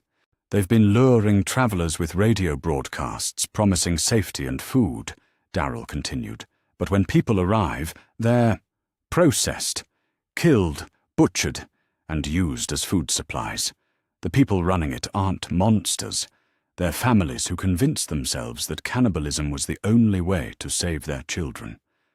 Rick felt the familiar law enforcement tension that came with encountering crimes that existed in the space between evil and desperation. Terminus represented the kind of moral collapse that emergency conditions could produce when communities lost faith in the possibility of sustainable solutions. "Population?" Morrison asked. 32 confirmed, including children. Most of the adults are genuinely convinced they're doing what's necessary for survival. The children don't understand what's happening. They've been told the meat comes from hunting.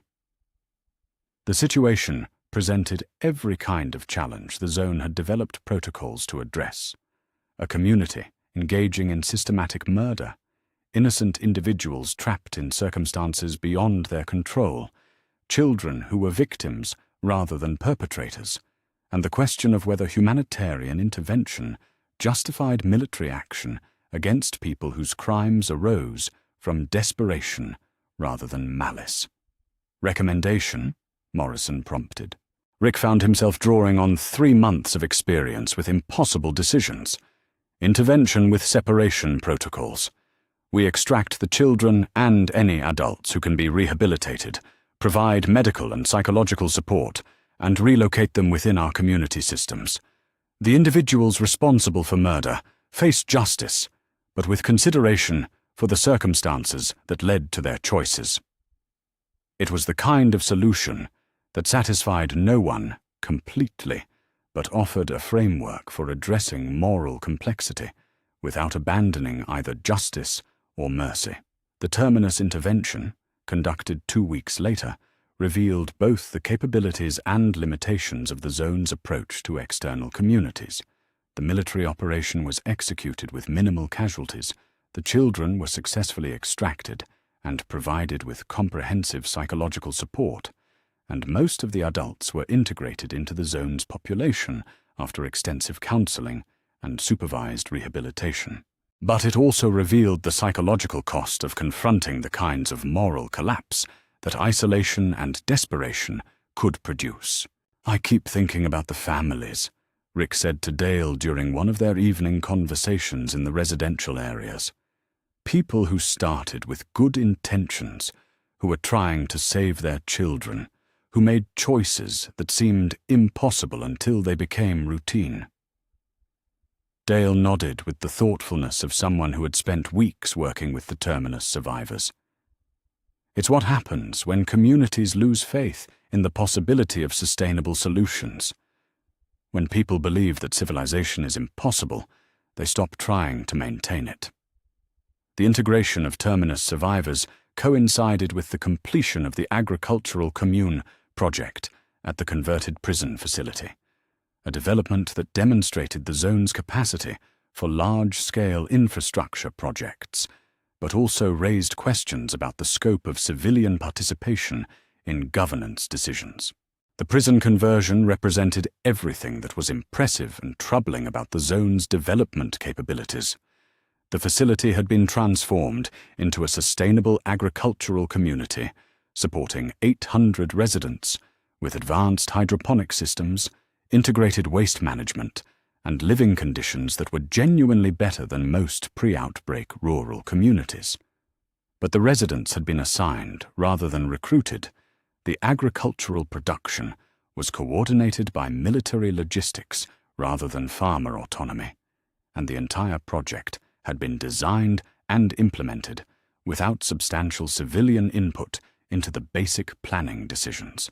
It's efficient, sustainable, and probably better living conditions than 90% of Americans had before the outbreak, complained Martha Cooper during one of the increasingly frequent community governance meetings. But it's also a planned community, designed by military administrators for people who weren't consulted about whether they wanted to live there. The criticism represented a growing tension between military efficiency and civilian authority that Rick was beginning to recognize as the central challenge of their governance model. The tension came to a head during the implementation of mandatory civilian service assignments, the policy designed to ensure that community growth didn't create unsustainable resource demands or social stratification. Every resident between 16 and 65 serves the community for 30 hours per week, Rick explained during the community briefing where the policy was announced. Agricultural work, construction, medical services, education, administration, everyone contributes according to their abilities and community needs. The policy was rational, sustainable, and probably necessary for maintaining a population of 25,000 people with limited external resources. It was also involuntary labor assigned by institutional authority rather than individual choice. Sheriff Grimes, with respect, mandatory service assignments decided by administrative authority sounds remarkably similar to the kind of authoritarian control we're supposed to be protecting people from, said Dale, his voice carrying the measured disappointment of someone who had hoped for better from people he trusted. Dale's criticism represented the emergence of organized civilian resistance to military expansion of authority, not resistance to military protection, but resistance to military governance extending beyond emergency security measures into the kind of comprehensive social planning that shaped every aspect of civilian life. We're not protecting people anymore, Dale continued. We're administering them. And there's a difference between protection and management that we seem to have forgotten. The community meetings that followed revealed the fundamental tension that Rick had been trying to navigate since awakening to find the world transformed. The zone's success had been built on military capability and institutional efficiency, but sustaining civilian trust required ensuring that military capability served civilian choice rather than replacing it. The resistance movement that emerged around Dale's advocacy wasn't revolutionary or destructive. It was constitutional. Families and individuals who wanted democratic participation in the decisions that shaped their lives, civilian authority over military operations, and individual choice about the kind of community they were building from the ruins of the old world. What they're asking for, Rick explained to General Morrison during one of their planning sessions, is what we promised them when we said military protection would serve civilian welfare. They want to be citizens rather than beneficiaries. Morrison studied the reports on civilian dissatisfaction with the same careful attention he applied to military logistics. Sheriff, the policies they're criticizing are the policies that make it possible to support 25,000 people sustainably. Democratic participation is a luxury we can afford when we have stable resource bases and secure perimeters. General, with respect, democratic participation isn't a luxury. It's the reason we're protecting these people in the first place. If we're just managing populations efficiently, how are we different from any other authoritarian system that claims to know what's best for people? It was the question that Rick had been avoiding since accepting his role as planning director, whether effective protection required the kind of institutional authority that made civilian choice a secondary consideration, and whether communities built on such authority could remain worth protecting. Outside the administrative tower, the lights of the Atlanta Safe Zone stretched toward the horizon, sheltering 25,000 people whose safety had been purchased through military capability and institutional efficiency. Schools, hospitals, farms, workshops, residential areas where families lived in security that would have seemed impossible 6 months earlier. But in the community meetings where civilian voices challenged military authority, in Dale's patient advocacy for democratic governance, and in Rick's growing recognition that protection and freedom required constant balance rather than simple priority, the future of American civilization was being negotiated one careful decision at a time. Tomorrow, Rick knew, he would need to decide whether his role was to manage the growth of an efficient administrative system or to help build the kind of democratic community that was worth the cost of protecting. Chapter 9. The Prison Paradigm. The transformation of West Central Correctional Institution from a symbol of societal failure into a model of sustainable agriculture began with a question that nobody had expected to be asking 5 months after the world ended. What do you do with convicted criminals when the society that convicted them no longer exists? Rick stood in what had once been the prison's maximum security cell block, now converted into a hydroponic growing facility where former inmates worked alongside agricultural specialists to produce food for nearly 1,000 residents. The irony wasn't lost on him. People who had been warehoused by the old system as unsalvageable were now integral to building the new one. We've got 37 inmates who survived the initial outbreak, reported Captain Williams from the Engineering Corps, consulting his tablet as they walked through the converted facility. Most were in protective custody or medical isolation when the prison was overrun. They've been living in the secure areas for months, maintaining basic operations. The engineering transformation was remarkable. The prison's existing security infrastructure had been adapted to create walker-proof agricultural zones, with the cell blocks converted to growing facilities, the yard transformed into livestock areas, and the administrative buildings serving as housing for families who had volunteered for agricultural service. But the human integration had proved more complex than the architectural one. Thomas here was serving 15 years for armed robbery, Williams continued, gesturing to a man in his 40s who was carefully tending tomato plants with the concentration of someone who had discovered work that gave his life meaning. Now he's our most productive agricultural technician and one of our best trainers for new arrivals. Thomas looked up from his work with the careful courtesy of someone who understood that his presence required constant justification. Sheriff Grimes, sir. Never thought I'd be growing food for families, but it turns out I'm better at this than I was at anything that got me in trouble. It was the kind of second chance that the old justice system had been designed to provide but rarely achieved. Rick found himself thinking about the dozens of men he had arrested over his career, wondering how many might have become different people if they had been given meaningful work and genuine community investment, rather than punishment and isolation. The psychological profiles are encouraging, added Dr. Sarah Chen, the rehabilitation specialist who had been overseeing the integration program. Purposeful work, community investment, and the knowledge that their contributions matter has reduced recidivism indicators to essentially zero. Not that recidivism means much when the old criminal economy doesn't exist anymore.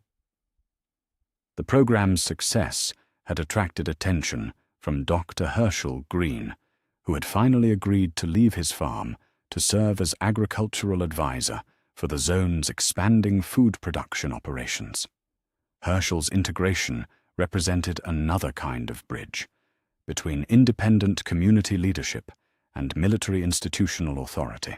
The inmates understand plant biology in ways that surprise me, Herschel was explaining to a group of new agricultural volunteers during the morning training session.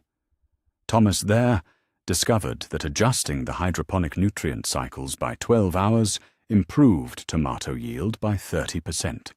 These men have been living with these plants for months. They know them like partners.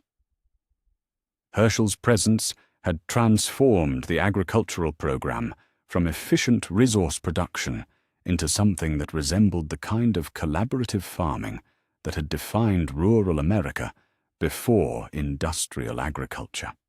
His daughters, Beth and Maggie Green, had followed him to the zone and immediately began organizing activities that Rick hadn't realized the community was missing. "We're starting evening music sessions," Beth explained during one of Rick's administrative visits. "Nothing fancy, just people singing songs they remember, playing instruments we've managed to find or make. It's amazing how much people need to hear familiar music after everything that's happened." The cultural programs that Beth and Maggie organized revealed aspects of community building that military logistics hadn't anticipated. People needed not just food and shelter and safety, but also connection to the traditions and expressions that made survival feel like living rather than just not dying. "Maggie's organizing a community library," Beth continued. "We're collecting books from evacuated areas, but also asking people to share stories and knowledge that might not be written down anywhere. Mrs. Patterson knows how to make soap from scratch. Mr. Rodriguez can repair almost any mechanical device. And Dale has stories about pre-digital communication systems that could be crucial if our electronics fail." The evening cultural sessions revealed something that Rick found profoundly moving: the hunger for normalcy that existed alongside adaptation to extraordinary circumstances. Families gathering to sing hymns and folk songs, children learning dances their grandparents had known, adults sharing skills and stories that connected them to the world they had lost while building the world they hoped to create. But it was Carl's education that most clearly demonstrated both the promise and the complexity of building the future from the foundations they were laying. "We're learning agricultural engineering in the morning, communications technology after lunch, and military history in the evening," Carl reported during one of their family dinners. "Mr. Torres teaches us about radio systems, Dr. Martinez shows us urban planning, and Sergeant Kim explains tactical thinking and resource allocation." Carl's education was comprehensive, practical, and designed to produce adults who could maintain and expand the community they were inheriting. But it was also fundamentally different from anything Rick remembered from his own childhood. More technical, more collective, more focused on community welfare than individual achievement. "Do you miss regular school?" Rick asked. Carl considered the question with the thoughtfulness of someone who was learning to think about individual preferences in the context of community needs. "I miss some things. Field trips to museums, choosing electives, having friends who weren't all learning the same survival skills. But I also like knowing that what I'm learning will help people." It was the perspective of a child who was growing up with the assumption that individual development and community welfare were naturally aligned rather than potentially conflicting priorities. Rick wasn't sure whether that represented wisdom or loss, but he knew it represented a fundamentally different approach to childhood than anything the old world had offered. The philosophical implications became more concrete when Dr. Jenner arrived at the prison complex with news that connected agricultural innovation to breakthrough discoveries about walker behavior patterns. "We've been analyzing the containment effectiveness of different agricultural layouts," Jenner explained during the research briefing. "The prison's enclosed growing areas create acoustic dampening that significantly reduces walker attraction to human activity. But more importantly, certain plants appear to mask human scent signatures in ways that could revolutionize perimeter defense." Jenner's research had discovered that specific combinations of crops, particularly herbs and root vegetables, could create scent barriers that made human communities virtually invisible to walker detection systems. It was the kind of breakthrough that could transform defensive strategy from active elimination to passive avoidance. We could potentially establish agricultural communities that are essentially invisible to walker herds, Jenner continued. Sustainable food production combined with natural camouflage that requires minimal military protection. The implications were staggering. Communities that could feed themselves while remaining undetectable to infected populations would require dramatically fewer military resources, could support larger civilian populations, and would represent genuine independence from the kind of institutional protection that came with institutional authority. "How large could such communities be?" asked General Morrison. "Preliminary models suggest populations up to 2,000 people per agricultural complex, assuming appropriate crop selection and layout optimization." Rick listened to the technical discussion while watching Thomas and the other former inmates working in their converted cell block gardens, thinking about how breakthrough discoveries could emerge from the most unexpected combinations of necessity, expertise, and circumstance. The research session was interrupted by urgent communication from the Atlanta perimeter, another survivor community requesting integration assistance, but this one presenting challenges that would test every assumption about rehabilitation and community inclusion. "This is Captain Rodriguez at Checkpoint 7. We have a group claiming to be medical personnel from Grady Memorial Hospital, approximately 20 individuals, including surgical specialists and trauma nurses. They're requesting immediate integration and offering medical services in exchange for protection." Medical specialists, the kind of trained professionals whose skills could transform the zone's healthcare capabilities, whose knowledge could save lives that current medical resources couldn't protect. "What's the complication?" Morrison asked, though his tone suggested he already suspected there was one. "They've been practicing triage protocols that include selective treatment decisions, allowing terminal patients to die to conserve resources for those with better survival prospects. Some of the group has expressed concerns about colleagues who may have crossed ethical lines during the crisis." It was another variation on the moral complexity that seemed to define every decision about community integration.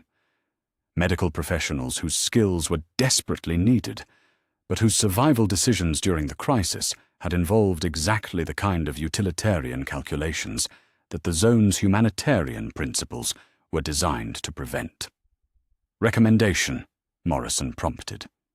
Rick found himself thinking about Thomas, about the former inmates whose criminal pasts had become irrelevant to their community contributions, about the possibility that survival decisions made under impossible circumstances shouldn't define people's potential for rehabilitation and redemption. "Individual assessment and integration with oversight," he said. "Their medical skills could save lives we can't currently protect. If they're willing to operate under our ethical guidelines and submit to community accountability, their past decisions matter less than their future contributions." It was the kind of pragmatic compassion that Rick was learning to apply to the impossible choices that survival required, the recognition that building sustainable community meant creating space for people to become better than their worst moments, while maintaining standards that protected collective welfare. As evening settled over the prison complex, Rick walked through the residential areas where former inmates lived alongside agricultural families, where convicted criminals worked beside rehabilitation specialists, where children learned farming techniques from people whose only previous experience growing things had been contraband tobacco in hidden corners of cell blocks. The transformation represented everything that was remarkable and troubling about building civilization from the ruins of the old world. Systems that worked precisely because they ignored traditional categories and assumptions, communities that thrived because they focused on practical contribution rather than past moral judgment, but also institutional authority that decided who deserved second chances and under what circumstances those chances would be offered. Tomorrow, Rick knew, the medical specialists from Grady Memorial would begin the process of integration that would determine whether their survival decisions during the crisis disqualified them from participating in the community they were asking to join. The mathematics of second chances was becoming as complex as the mathematics of survival, and Rick was beginning to understand that building the future required both. Chapter 10. The Distant Threat. The voice that changed everything came through the radio at 03:47 hours on a Tuesday morning, cutting through the static with the kind of formal precision that immediately commanded attention from the night shift communications officer. Atlanta Military District. This is Colonel Weber, Fort Bragg Operations Command. We have been monitoring your broadcasts for 3 weeks. Request immediate conference with zone leadership regarding regional coordination protocols. Rick was awakened by the priority communication alert, arriving at the communications center to find the night crew gathered around equipment that was receiving signals with clarity they hadn't achieved since establishing their network. The technical upgrade responsible for the improved reception was standing beside the radio console, adjusting frequency modulators with the focused concentration of someone whose expertise had suddenly become crucial to community survival. Eugene Porter had arrived 2 weeks earlier as part of a small group of survivors from Augusta, claiming specialized knowledge in telecommunications and electronic systems. His actual expertise had proved more valuable than his initial claims, not just radio operation, but sophisticated signal analysis and network optimization that had transformed their communications from local broadcasts to regional networking capability. The signal strength suggests Fort Bragg has significant transmission capability, Eugene explained, his voice carrying the enthusiasm of someone whose technical knowledge was finally being applied to problems that mattered. More importantly, they're using military encryption protocols that indicate institutional continuity rather than improvised survivor communications. General Morrison arrived shortly after Rick, studying the communication logs with the attention of someone recognizing that isolated community building was about to become regional politics. "What do we know about Fort Bragg's status?" Morrison asked. "Population approximately 18,000 civilians under military protection," reported Lieutenant Torres, consulting the communication transcripts. "They've established contact with installations at Norfolk, Camp Lejeune, and Eglin Air Force Base. They're requesting coordination on resource allocation, territorial agreements, and mutual defense protocols." 18,000. The numbers represented both opportunity and threat. Communities large enough to offer genuine cooperation, but also large enough to compete for resources and territorial control if cooperation failed. The initial conference call with Fort Bragg revealed the scope of military coordination that had developed across the eastern United States. Not the scattered survival communities Rick had imagined, but an emerging network of military-protected zones with populations that collectively numbered in the hundreds of thousands. Atlanta's agricultural innovations and civilian integration protocols have attracted significant attention, Colonel Weber explained during the briefing. Several installations are requesting technical assistance with sustainable farming and rehabilitation programs.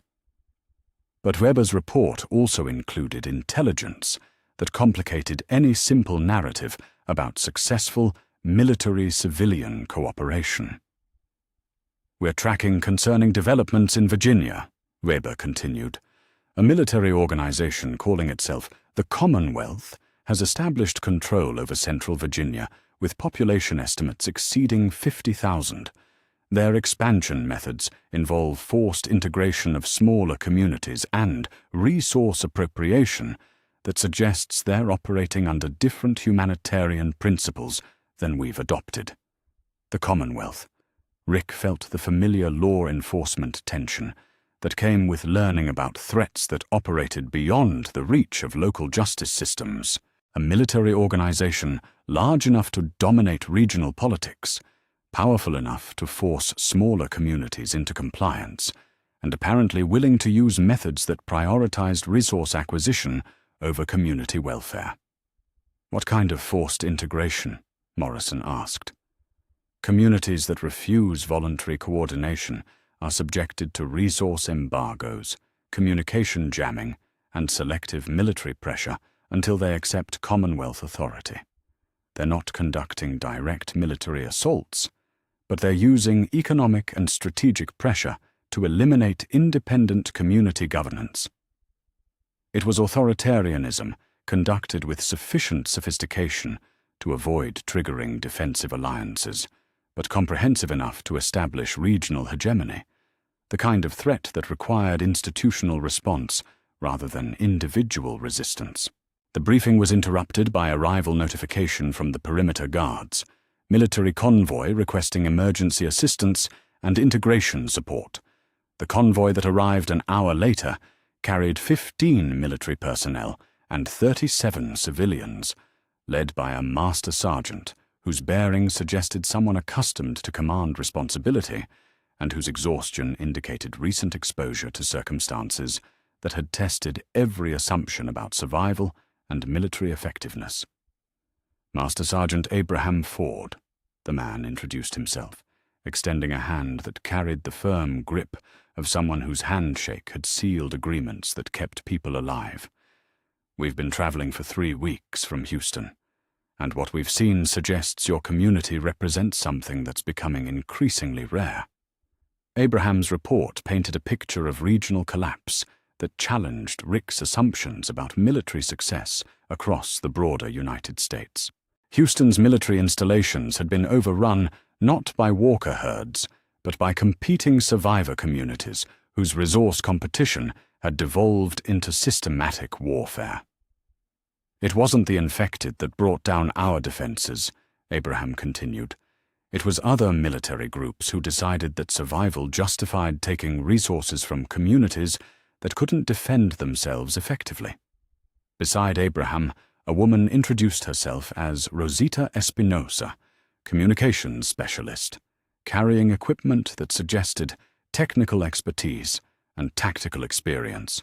Her assessment of regional communication networks provided intelligence that transformed their understanding of the strategic landscape they were operating within. "Military installations across Texas, Louisiana, and Arkansas have gone silent over the past month," Rosita reported. "But we're intercepting communications from organized military groups that are actively raiding civilian communities for resources, equipment, and personnel." The intelligence suggested that military success in protecting civilian populations wasn't universal. Some installations had devolved into resource acquisition operations that treated other survivor communities as targets rather than potential allies. "There's something else," Abraham continued, his voice carrying the weight of someone delivering information that would require difficult strategic decisions. "We've intercepted communications suggesting a major military organization in the Northeast, something called the Civil Republic Military, is conducting systematic population relocations and resource appropriation on a scale that makes the Commonwealth look like amateur hour, the CRM. Rick had heard fragments of intelligence about military activities in Pennsylvania and New York, but Abraham's report suggested an organization with capabilities that dwarfed anything they had encountered in Georgia. Population estimates? Morrison asked. Conservative figures suggest they're controlling territory with over 200,000 civilians, Abraham replied. But their operational methods involve relocating populations from smaller communities into centralized facilities, eliminating communities that resist coordination, and maintaining control through resource dependence rather than democratic participation. The scope was staggering. Military organizations with the capability to relocate hundreds of thousands of people, to eliminate communities that resisted integration, to establish regional control over territories that encompassed multiple states. Are they expanding south? Rick asked. Not currently. Their focus appears to be consolidating control over northeastern population centers and establishing resource extraction operations. But their long-term strategic planning documents, the ones we managed to intercept, suggest eventual expansion across the entire eastern seaboard. Eugene's technical analysis of the intercepted communications provided details that transformed abstract strategic threats into immediate operational concerns. The CRM's communication networks indicate coordination with multiple military installations that are operating under their authority structure, Eugene reported. They're not just controlling civilian populations, they're actively recruiting or subordinating other military units to expand their operational capability. It was empire building conducted with military efficiency and institutional authority, the kind of systematic expansion that individual communities couldn't resist without coordinated opposition. The strategic planning session that followed required reconsidering every assumption about the zone's long-term security and growth potential. We're facing the possibility of regional conflict between military organizations with different approaches to civilian protection, Morrison summarized. The Commonwealth uses economic pressure to force integration. The CRM uses population relocation to establish control. Both represent existential threats to autonomous community governance. Rick found himself thinking about the 15,000 civilians whose safety depended on decisions made by people who were learning regional politics while trying to maintain local democracy. Options? He asked. Defensive alliance building with like-minded installations, Morrison replied. Fort Bragg, Camp Lejeune, Eglin. Military communities that share our commitment to civilian welfare rather than civilian control. Coordinated resource sharing, mutual defense agreements, and unified resistance to forced integration attempts. But alliance building required capabilities the zone didn't currently possess: long-range communication networks, military coordination protocols, and strategic resources that could support extended defensive operations. Abraham, what would it take to establish secure communication with potential Allied installations? Morrison asked. 6 weeks to establish relay stations, assuming Eugene's technical capabilities and adequate resources for equipment construction, Abraham replied. But we'd also need to develop protocols for resource sharing and military coordination that don't compromise each community's autonomous governance. It was the kind of project that would transform the zone from isolated success story into regional political actor, with all the opportunities and dangers that such transformation entailed. Over the following days, as Eugene worked to establish secure communication networks with potential Allied installations, Rick found himself walking the expanded perimeter, thinking about how quickly local survival had become regional politics. 6 months ago, his biggest concern had been traffic violations in King County. Now he was participating in strategic planning for potential military conflicts between organizations that controlled hundreds of thousands of people across territories that spanned multiple states. The radio tower that transmitted their nightly broadcasts now carried signals that reached across hundreds of miles, connecting them to communities facing similar choices about survival, governance, and the kind of future they wanted to build from the ruins of the old world. But in those same signals, intelligence about the Commonwealth and the CRM suggested that not all military organizations had chosen protection over control, that the success of communities like Atlanta had made them targets for groups whose vision of survival looked remarkably like conquest. Tomorrow, Rick knew, Eugene would begin the technical work of establishing communication networks that would determine whether communities committed to civilian welfare could coordinate effectively enough to resist organizations committed to civilian control. The mathematics of survival had become the mathematics of politics, and the stakes were no longer just about individual communities, but about what kind of civilization would emerge from the ruins of the American experiment. Chapter 11. The Question of Tomorrow. The ballot box that would decide the future of American democracy in the post-outbreak world was constructed from salvaged materials in the high school gymnasium that had served as the Atlanta Safe Zone's community meeting center for 6 months. But the significance of what happened around that modest wooden box would determine whether civilian government could survive in a world where survival had seemed to require military authority.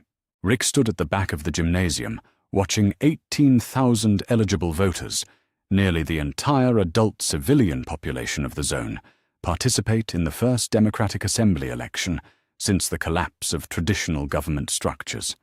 The sight was simultaneously inspiring and terrifying. People choosing their own governance while surrounded by the military protection that made such choices possible. Voter turnout is 94%. Reported Jennifer Walsh, the former county clerk who had organized the election logistics with the meticulous attention to detail that democracy required even under extraordinary circumstances. We've had exactly 6 disputes over voter eligibility, all resolved through the appeals process without requiring military intervention. The election itself represented months of careful planning and community debate about what democratic participation meant when the stakes included not just policy preferences, but collective survival. The candidates represented different visions of how civilian authority should relate to military protection, how individual freedom should balance against community welfare, and what kind of society they wanted to build from the foundations of successful survival. Dale Horvath had emerged as the leading advocate for maximum civilian autonomy, the position that military authority should be strictly limited to external defense, while civilian governance controlled all internal community decisions. His campaign emphasized individual rights, democratic participation, and the argument that survival without freedom was just another form of death. We didn't survive the collapse of civilization just to recreate it with better efficiency, Dale argued during one of the candidate forums. Democracy isn't a luxury we can afford when we're stable. It's the foundation that makes stability worth achieving.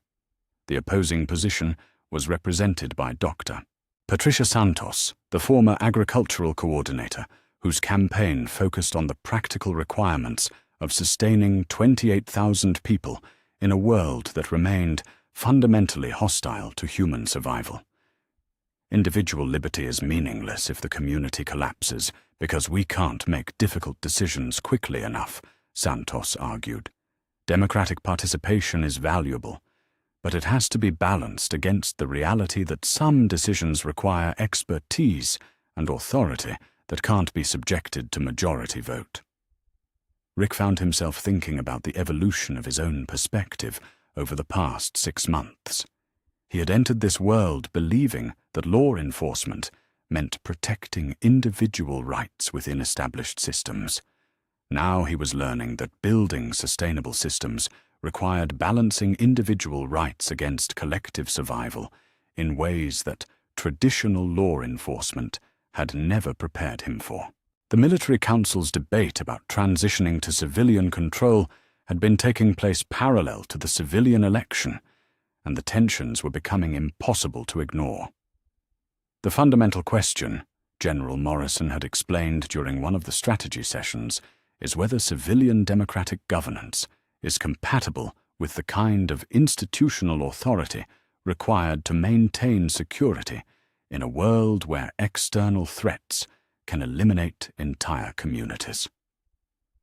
Morrison's concern wasn't abstract.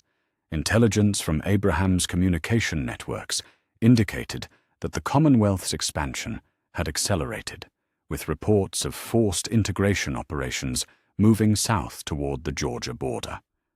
Military communities that had chosen civilian democratic governance were proving more vulnerable to external pressure than those that maintained concentrated authority structures. Democratic decision-making takes time, Morrison continued. External military threats don't wait for community consensus. If we transition to civilian control and face invasion by the Commonwealth, will democratic processes be able to respond quickly enough to protect the people who elected their representatives?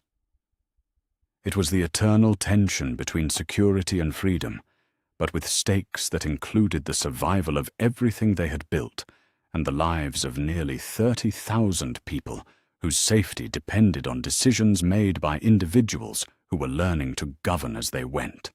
The answer came in the form of breakthrough research from Dr. Jenner that transformed their understanding of what survival might mean in the long term. "We've discovered something extraordinary," Jenner announced during the emergency briefing that interrupted the election vote counting. Pre-outbreak CDC research files that survived in our database systems indicate that the government was much closer to understanding the infection mechanism than we realized. Jenner's discovery involved classified research conducted in the months before the outbreak, studies of viral mutation patterns, immune response variations, and treatment protocols that suggested the scientific community had been tracking the infection's development and preparing countermeasures. The research indicates potential pathways for treatment development that could address the infection at the neurological level, Jenner continued. Not just prevention, but actual reversal of the infection process in recently turned individuals. A cure. Not immediate, not guaranteed, but scientifically plausible based on research that had been conducted with full laboratory resources and institutional support. Timeline? Morrison asked. With adequate resources and laboratory facilities, preliminary trials could begin within 12 months.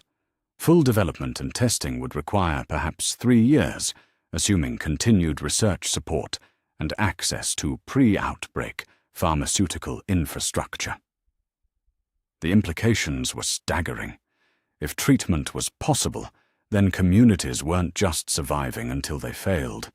They were potentially rebuilding toward a future where the infection could be controlled or eliminated entirely.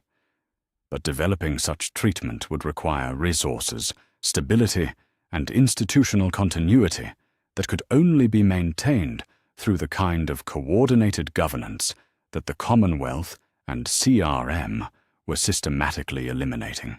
The election results reflected the community's response to learning that their choices about governance could determine not just their own survival, but potentially the survival of human civilization. Dale Horvath won the civilian election with 63% of the vote, but his victory speech reflected the sobering recognition that democratic governance would need to prove itself capable of protecting the community that had chosen it.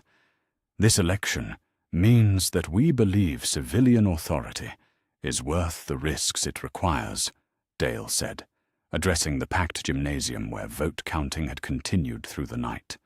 But it also means that we accept responsibility for making democratic governance effective enough to protect everything we've built. The formal transition of authority that followed required months of careful negotiation, between civilian and military leadership about the scope of democratic control versus military authority. Rick's role in these negotiations reflected his evolution from law enforcement officer to institutional architect. His appointment as the first civilian military liaison with significant authority represented recognition that sustainable governance required individuals who understood both civilian values and military capabilities. The position involves civilian oversight of military operations while maintaining military authority over tactical decisions, Morrison explained during Rick's formal appointment ceremony. You'll be responsible for ensuring that military capability serves civilian authority without compromising operational effectiveness. It was the kind of responsibility that required believing that democracy and security could be mutually reinforcing rather than competing priorities, and that communities could be simultaneously free and safe if governance structures were designed with sufficient sophistication. The growing tensions with the Commonwealth provided immediate tests of these principles.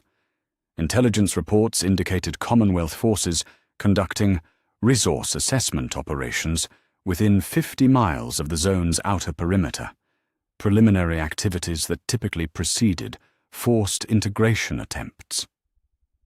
They're testing our response capabilities, Abraham reported during the defense planning session. Observing our patrol patterns, communication protocols, and resource allocation. Standard reconnaissance preceding major operations. The Commonwealth's approach was methodical rather than aggressive. Economic pressure, communication jamming, and strategic positioning, designed to make resistance seem futile rather than necessary. They're not trying to defeat us militarily, Rick realized during one of the planning sessions. They're trying to convince our population that integration with their system is inevitable, so that resistance becomes politically impossible rather than militarily difficult. It was psychological warfare conducted with sufficient sophistication to make civilian morale as important as military capability. The response that emerged from months of civilian-military coordination was the Georgia Compact, a framework for governance that balanced democratic authority with institutional effectiveness while establishing principles for cooperation with like-minded communities. We commit to civilian democratic governance within the zone, military coordination with allied installations, and unified resistance to any forced integration attempts, read the document that Dale and Morrison signed during a ceremony attended by representatives from Fort Bragg, Camp Lejeune, and 12 other military communities. The compact established the principle that communities could choose their own governance structures while maintaining mutual defense cooperation, that civilian authority and military capability could coexist, and that democratic communities had the right to exist without external interference. But signing the document was easier than implementing its principles when external threats required immediate response and democratic processes required time for deliberation. The test came sooner than anyone had hoped. Commonwealth forces have established forward positions 12 miles from our outer perimeter, Abraham reported during the emergency session. Approximately 300 personnel, heavy equipment, and what appears to be preparation for sustained operations. The Commonwealth was no longer conducting reconnaissance. They were establishing the infrastructure for operations that would require immediate response. Military recommendation? Dale asked, exercising civilian authority while recognizing the limitations of democratic decision-making under immediate threat. Defensive positioning with diplomatic contact, Morrison replied. We establish defensive positions that demonstrate capability without initiating hostilities, while attempting communication to determine their intentions. It was the kind of measured response that balanced strength with restraint, military capability with civilian authority, immediate security needs with long-term governance principles. But as Rick stood in the command center, watching defensive preparations being coordinated through democratic oversight, while external threats positioned themselves for potential conflict. He understood that the question of tomorrow had become the question of today. The choice between freedom and security, between civilian authority and military efficiency, between democratic governance and authoritarian survival, would be resolved not through philosophical debate, but through the practical test of whether communities built on democratic principles could protect themselves from communities built on authoritarian control. Tomorrow, Rick knew, they would discover whether the Georgia Compact was a framework for sustainable democratic governance, or a document that would be remembered as democracy's last attempt to survive in a world that had moved beyond the possibility of freedom. Chapter 12. The New Dawn. 5 years after the choice that changed everything, the morning sun reflected off the restored columns of the University of Georgia's main administration building, illuminating the faces of 237 graduates who represented something unprecedented in the post-outbreak world. The first generation of young adults, educated entirely within the civilization that had emerged from military protection and civilian governance. Governor Rick Grimes stood at the podium overlooking North Campus, watching families gather to celebrate achievements that would have seemed impossible during those first desperate weeks of survival. The scene was simultaneously familiar and extraordinary. Caps and gowns, proud parents taking photographs, the timeless ritual of academic ceremony conducted in a world that had been rebuilt rather than merely survived. Class of 2015, Rick began, his voice carrying across the quad where 50,000 residents of the Georgia Safe Zone Alliance had gathered to witness what felt like democracy's graduation ceremony. You are the first generation to grow up believing that survival and freedom were compatible rather than competing goals. The students below represented disciplines that bridged the old world and the new: agricultural engineering, communications technology, democratic governance, medical research, and sustainable infrastructure design. They had been educated not just to maintain what had been built, but to expand and improve it according to principles that prioritized both effectiveness and humanity. In the front row, Carl Grimes sat with the serious attention of someone who understood that his education represented both privilege and responsibility. At 14, Carl had grown up within systems designed to produce citizens rather than subjects, leaders rather than followers, individuals who could think critically about collective welfare without sacrificing personal agency. The 5-year journey to this moment had required navigating challenges that would have destroyed communities built on less sophisticated foundations. The Commonwealth invasion attempt 3 years earlier had tested every principle the Alliance had established about civilian military cooperation. When Commonwealth forces had finally moved beyond positioning to actual assault, the response had demonstrated what coordinated democratic defense looked like when guided by competent civilian authority and executed by professional military capability. The Commonwealth learned, Rick had explained to the Joint Civilian Military Command during the crisis, that attacking communities governed by their own people is fundamentally different from attacking communities governed by imposed authority. The defense had succeeded not just through military effectiveness, but through civilian morale that sustained resistance efforts, democratic legitimacy that maintained alliance coordination, and strategic flexibility that emerged from combining civilian insight with military expertise. The Commonwealth's defeat had established the Georgia model as a viable alternative to authoritarian survival, attracting communities across the Southeast that chose integration with democratic alliance rather than submission to imposed control. Today, the alliance encompassed 47 communities with a combined population approaching 200,000 people, not subjects under protection, but citizens participating in governance of territories that stretched from eastern Tennessee to the Georgia coast. "Governor Grimes," came a voice from behind the podium. "It's time for the ceremony conclusion." Dr. Jennifer Martinez, the Alliance's first elected Secretary of Education, had been overseeing the university restoration project that had transformed abandoned academic infrastructure into research and teaching facilities that rivaled pre-outbreak institutions. The university represented everything that was remarkable about building civilization, rather than just surviving collapse.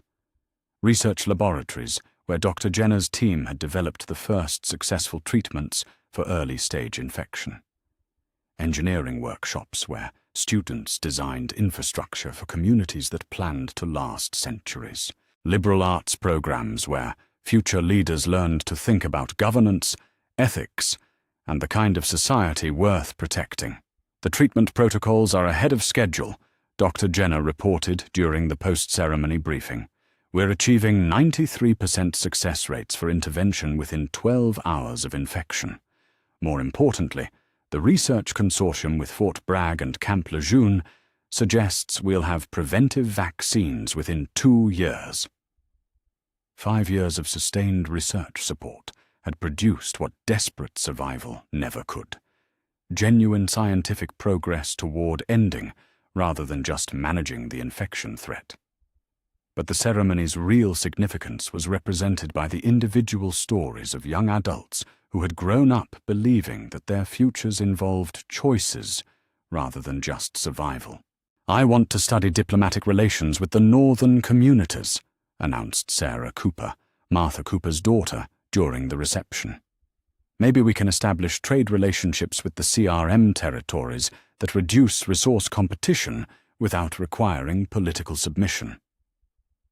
Sarah's ambition represented the kind of long-term thinking that became possible when communities believed they would exist long enough for education to matter, for relationships to develop, for complex problems to require sophisticated solutions.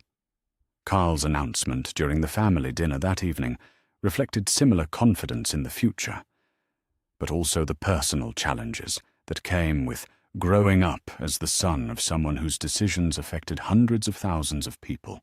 "I've been accepted for both the Alliance Military Academy and the Civilian Leadership Institute," Carl said, his voice carrying the weight of someone who understood that his choices would be scrutinized as examples of the system that had raised him. "Which do you prefer?" Laurie asked, though her tone suggested she already suspected the answer. "Both, actually. The integrated program that lets me study military science and civilian governance together. I want to understand how they work together, not just one or the other." Rick felt pride mixed with concern. Carl was choosing the path that had defined Rick's own career, bridging civilian values and military capability, learning to balance protection with freedom, accepting responsibility for decisions that affected other people's lives. But Carl was making that choice from a position of strength rather than desperation, with institutional support rather than improvised authority, within systems designed to produce competent leaders rather than desperate survivors.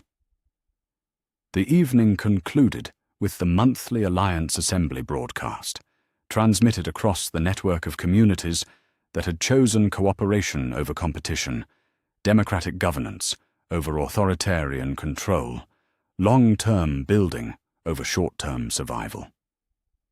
Alliance membership now includes communities from eastern Tennessee to the Florida border, reported Assembly Speaker Dale Horvath, his voice carrying the satisfaction of someone whose advocacy for civilian authority had been validated by 5 years of successful implementation. Dale's role as elected speaker represented the maturation of democratic institutions that had survived their early vulnerability and proven capable of managing both growth and external threats. The broadcast included updates that would have seemed fantastical during those first desperate months: trade agreements with communities in Virginia that had separated from Commonwealth control, technological cooperation with Mexican survivor settlements, diplomatic contact with Canadian military installations that had maintained continuity of government. We're receiving communication requests from survivor communities in California, Texas, and the Pacific Northwest, reported Communications Coordinator Eugene Porter. Word about successful civilian military governance is spreading beyond our immediate region. The Georgia Alliance had become a model rather than just a success story, proof that democracy and security could coexist, that civilian authority and military capability could be mutually reinforcing, that survival could serve human flourishing rather than replacing it. But the broadcast also included sobering reminders of challenges that remained unresolved. CRM territorial expansion has slowed but not stopped, reported military liaison Abraham Ford. They're consolidating control over northeastern population centers while maintaining economic pressure on communities that resist integration. The CRM remained a distant but existential threat, a military organization with resources that dwarfed any individual community, authoritarian control that eliminated internal resistance, and expansion objectives that would eventually require confrontation with any alternative governance model. Long-term strategic planning suggests we have perhaps 10 years to establish alliance structures capable of coordinating defense against CRM expansion, Abraham continued. That requires continued growth, technological development, and diplomatic success with other independent communities. 10 years. Enough time for Carl's generation to complete their education and assume leadership responsibilities. For Dr. Jenner's research to produce comprehensive solutions to the infection threat, for the Alliance to grow into a regional power capable of defending democratic governance against authoritarian alternatives. As Rick walked through the residential areas where families settled into evening routines that included homework help, community meetings, cultural activities, and the ordinary domestic life that had seemed impossible 6 years earlier, he reflected on the distance between survival and civilization. The lights of the Alliance communities stretched beyond the horizon, connecting settlements where children attended school, adults participated in democratic governance, families planned futures that extended beyond immediate survival needs. In the research facilities, scientists worked on problems that assumed long-term human flourishing. In the workshops, engineers designed infrastructure for communities that expected to last generations. In the schools, teachers prepared students for leadership roles in a society that believed in progress rather than just persistence.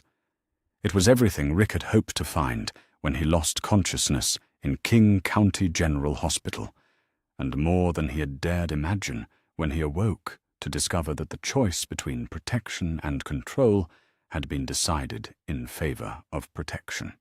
The radio tower that had once transmitted desperate calls for help now broadcast educational programs, cultural events, diplomatic communications, and research updates that connected communities across thousands of miles. But most importantly, it transmitted the signal that democracy had survived the test of existential crisis, that civilian authority could coexist with military capability, that freedom and security were compatible rather than competing values. Tomorrow, Carl would begin his studies in the integrated leadership program that would prepare him to inherit a world where governance served human flourishing rather than just human survival. The mathematics of hope had proven more durable than the mathematics of fear, and the new dawn illuminated communities where the American experiment continued under circumstances its founders never could have imagined, guided by principles they had established for exactly such impossible challenges. 6 years after the dead began to walk, democracy was not just alive, it was learning to run.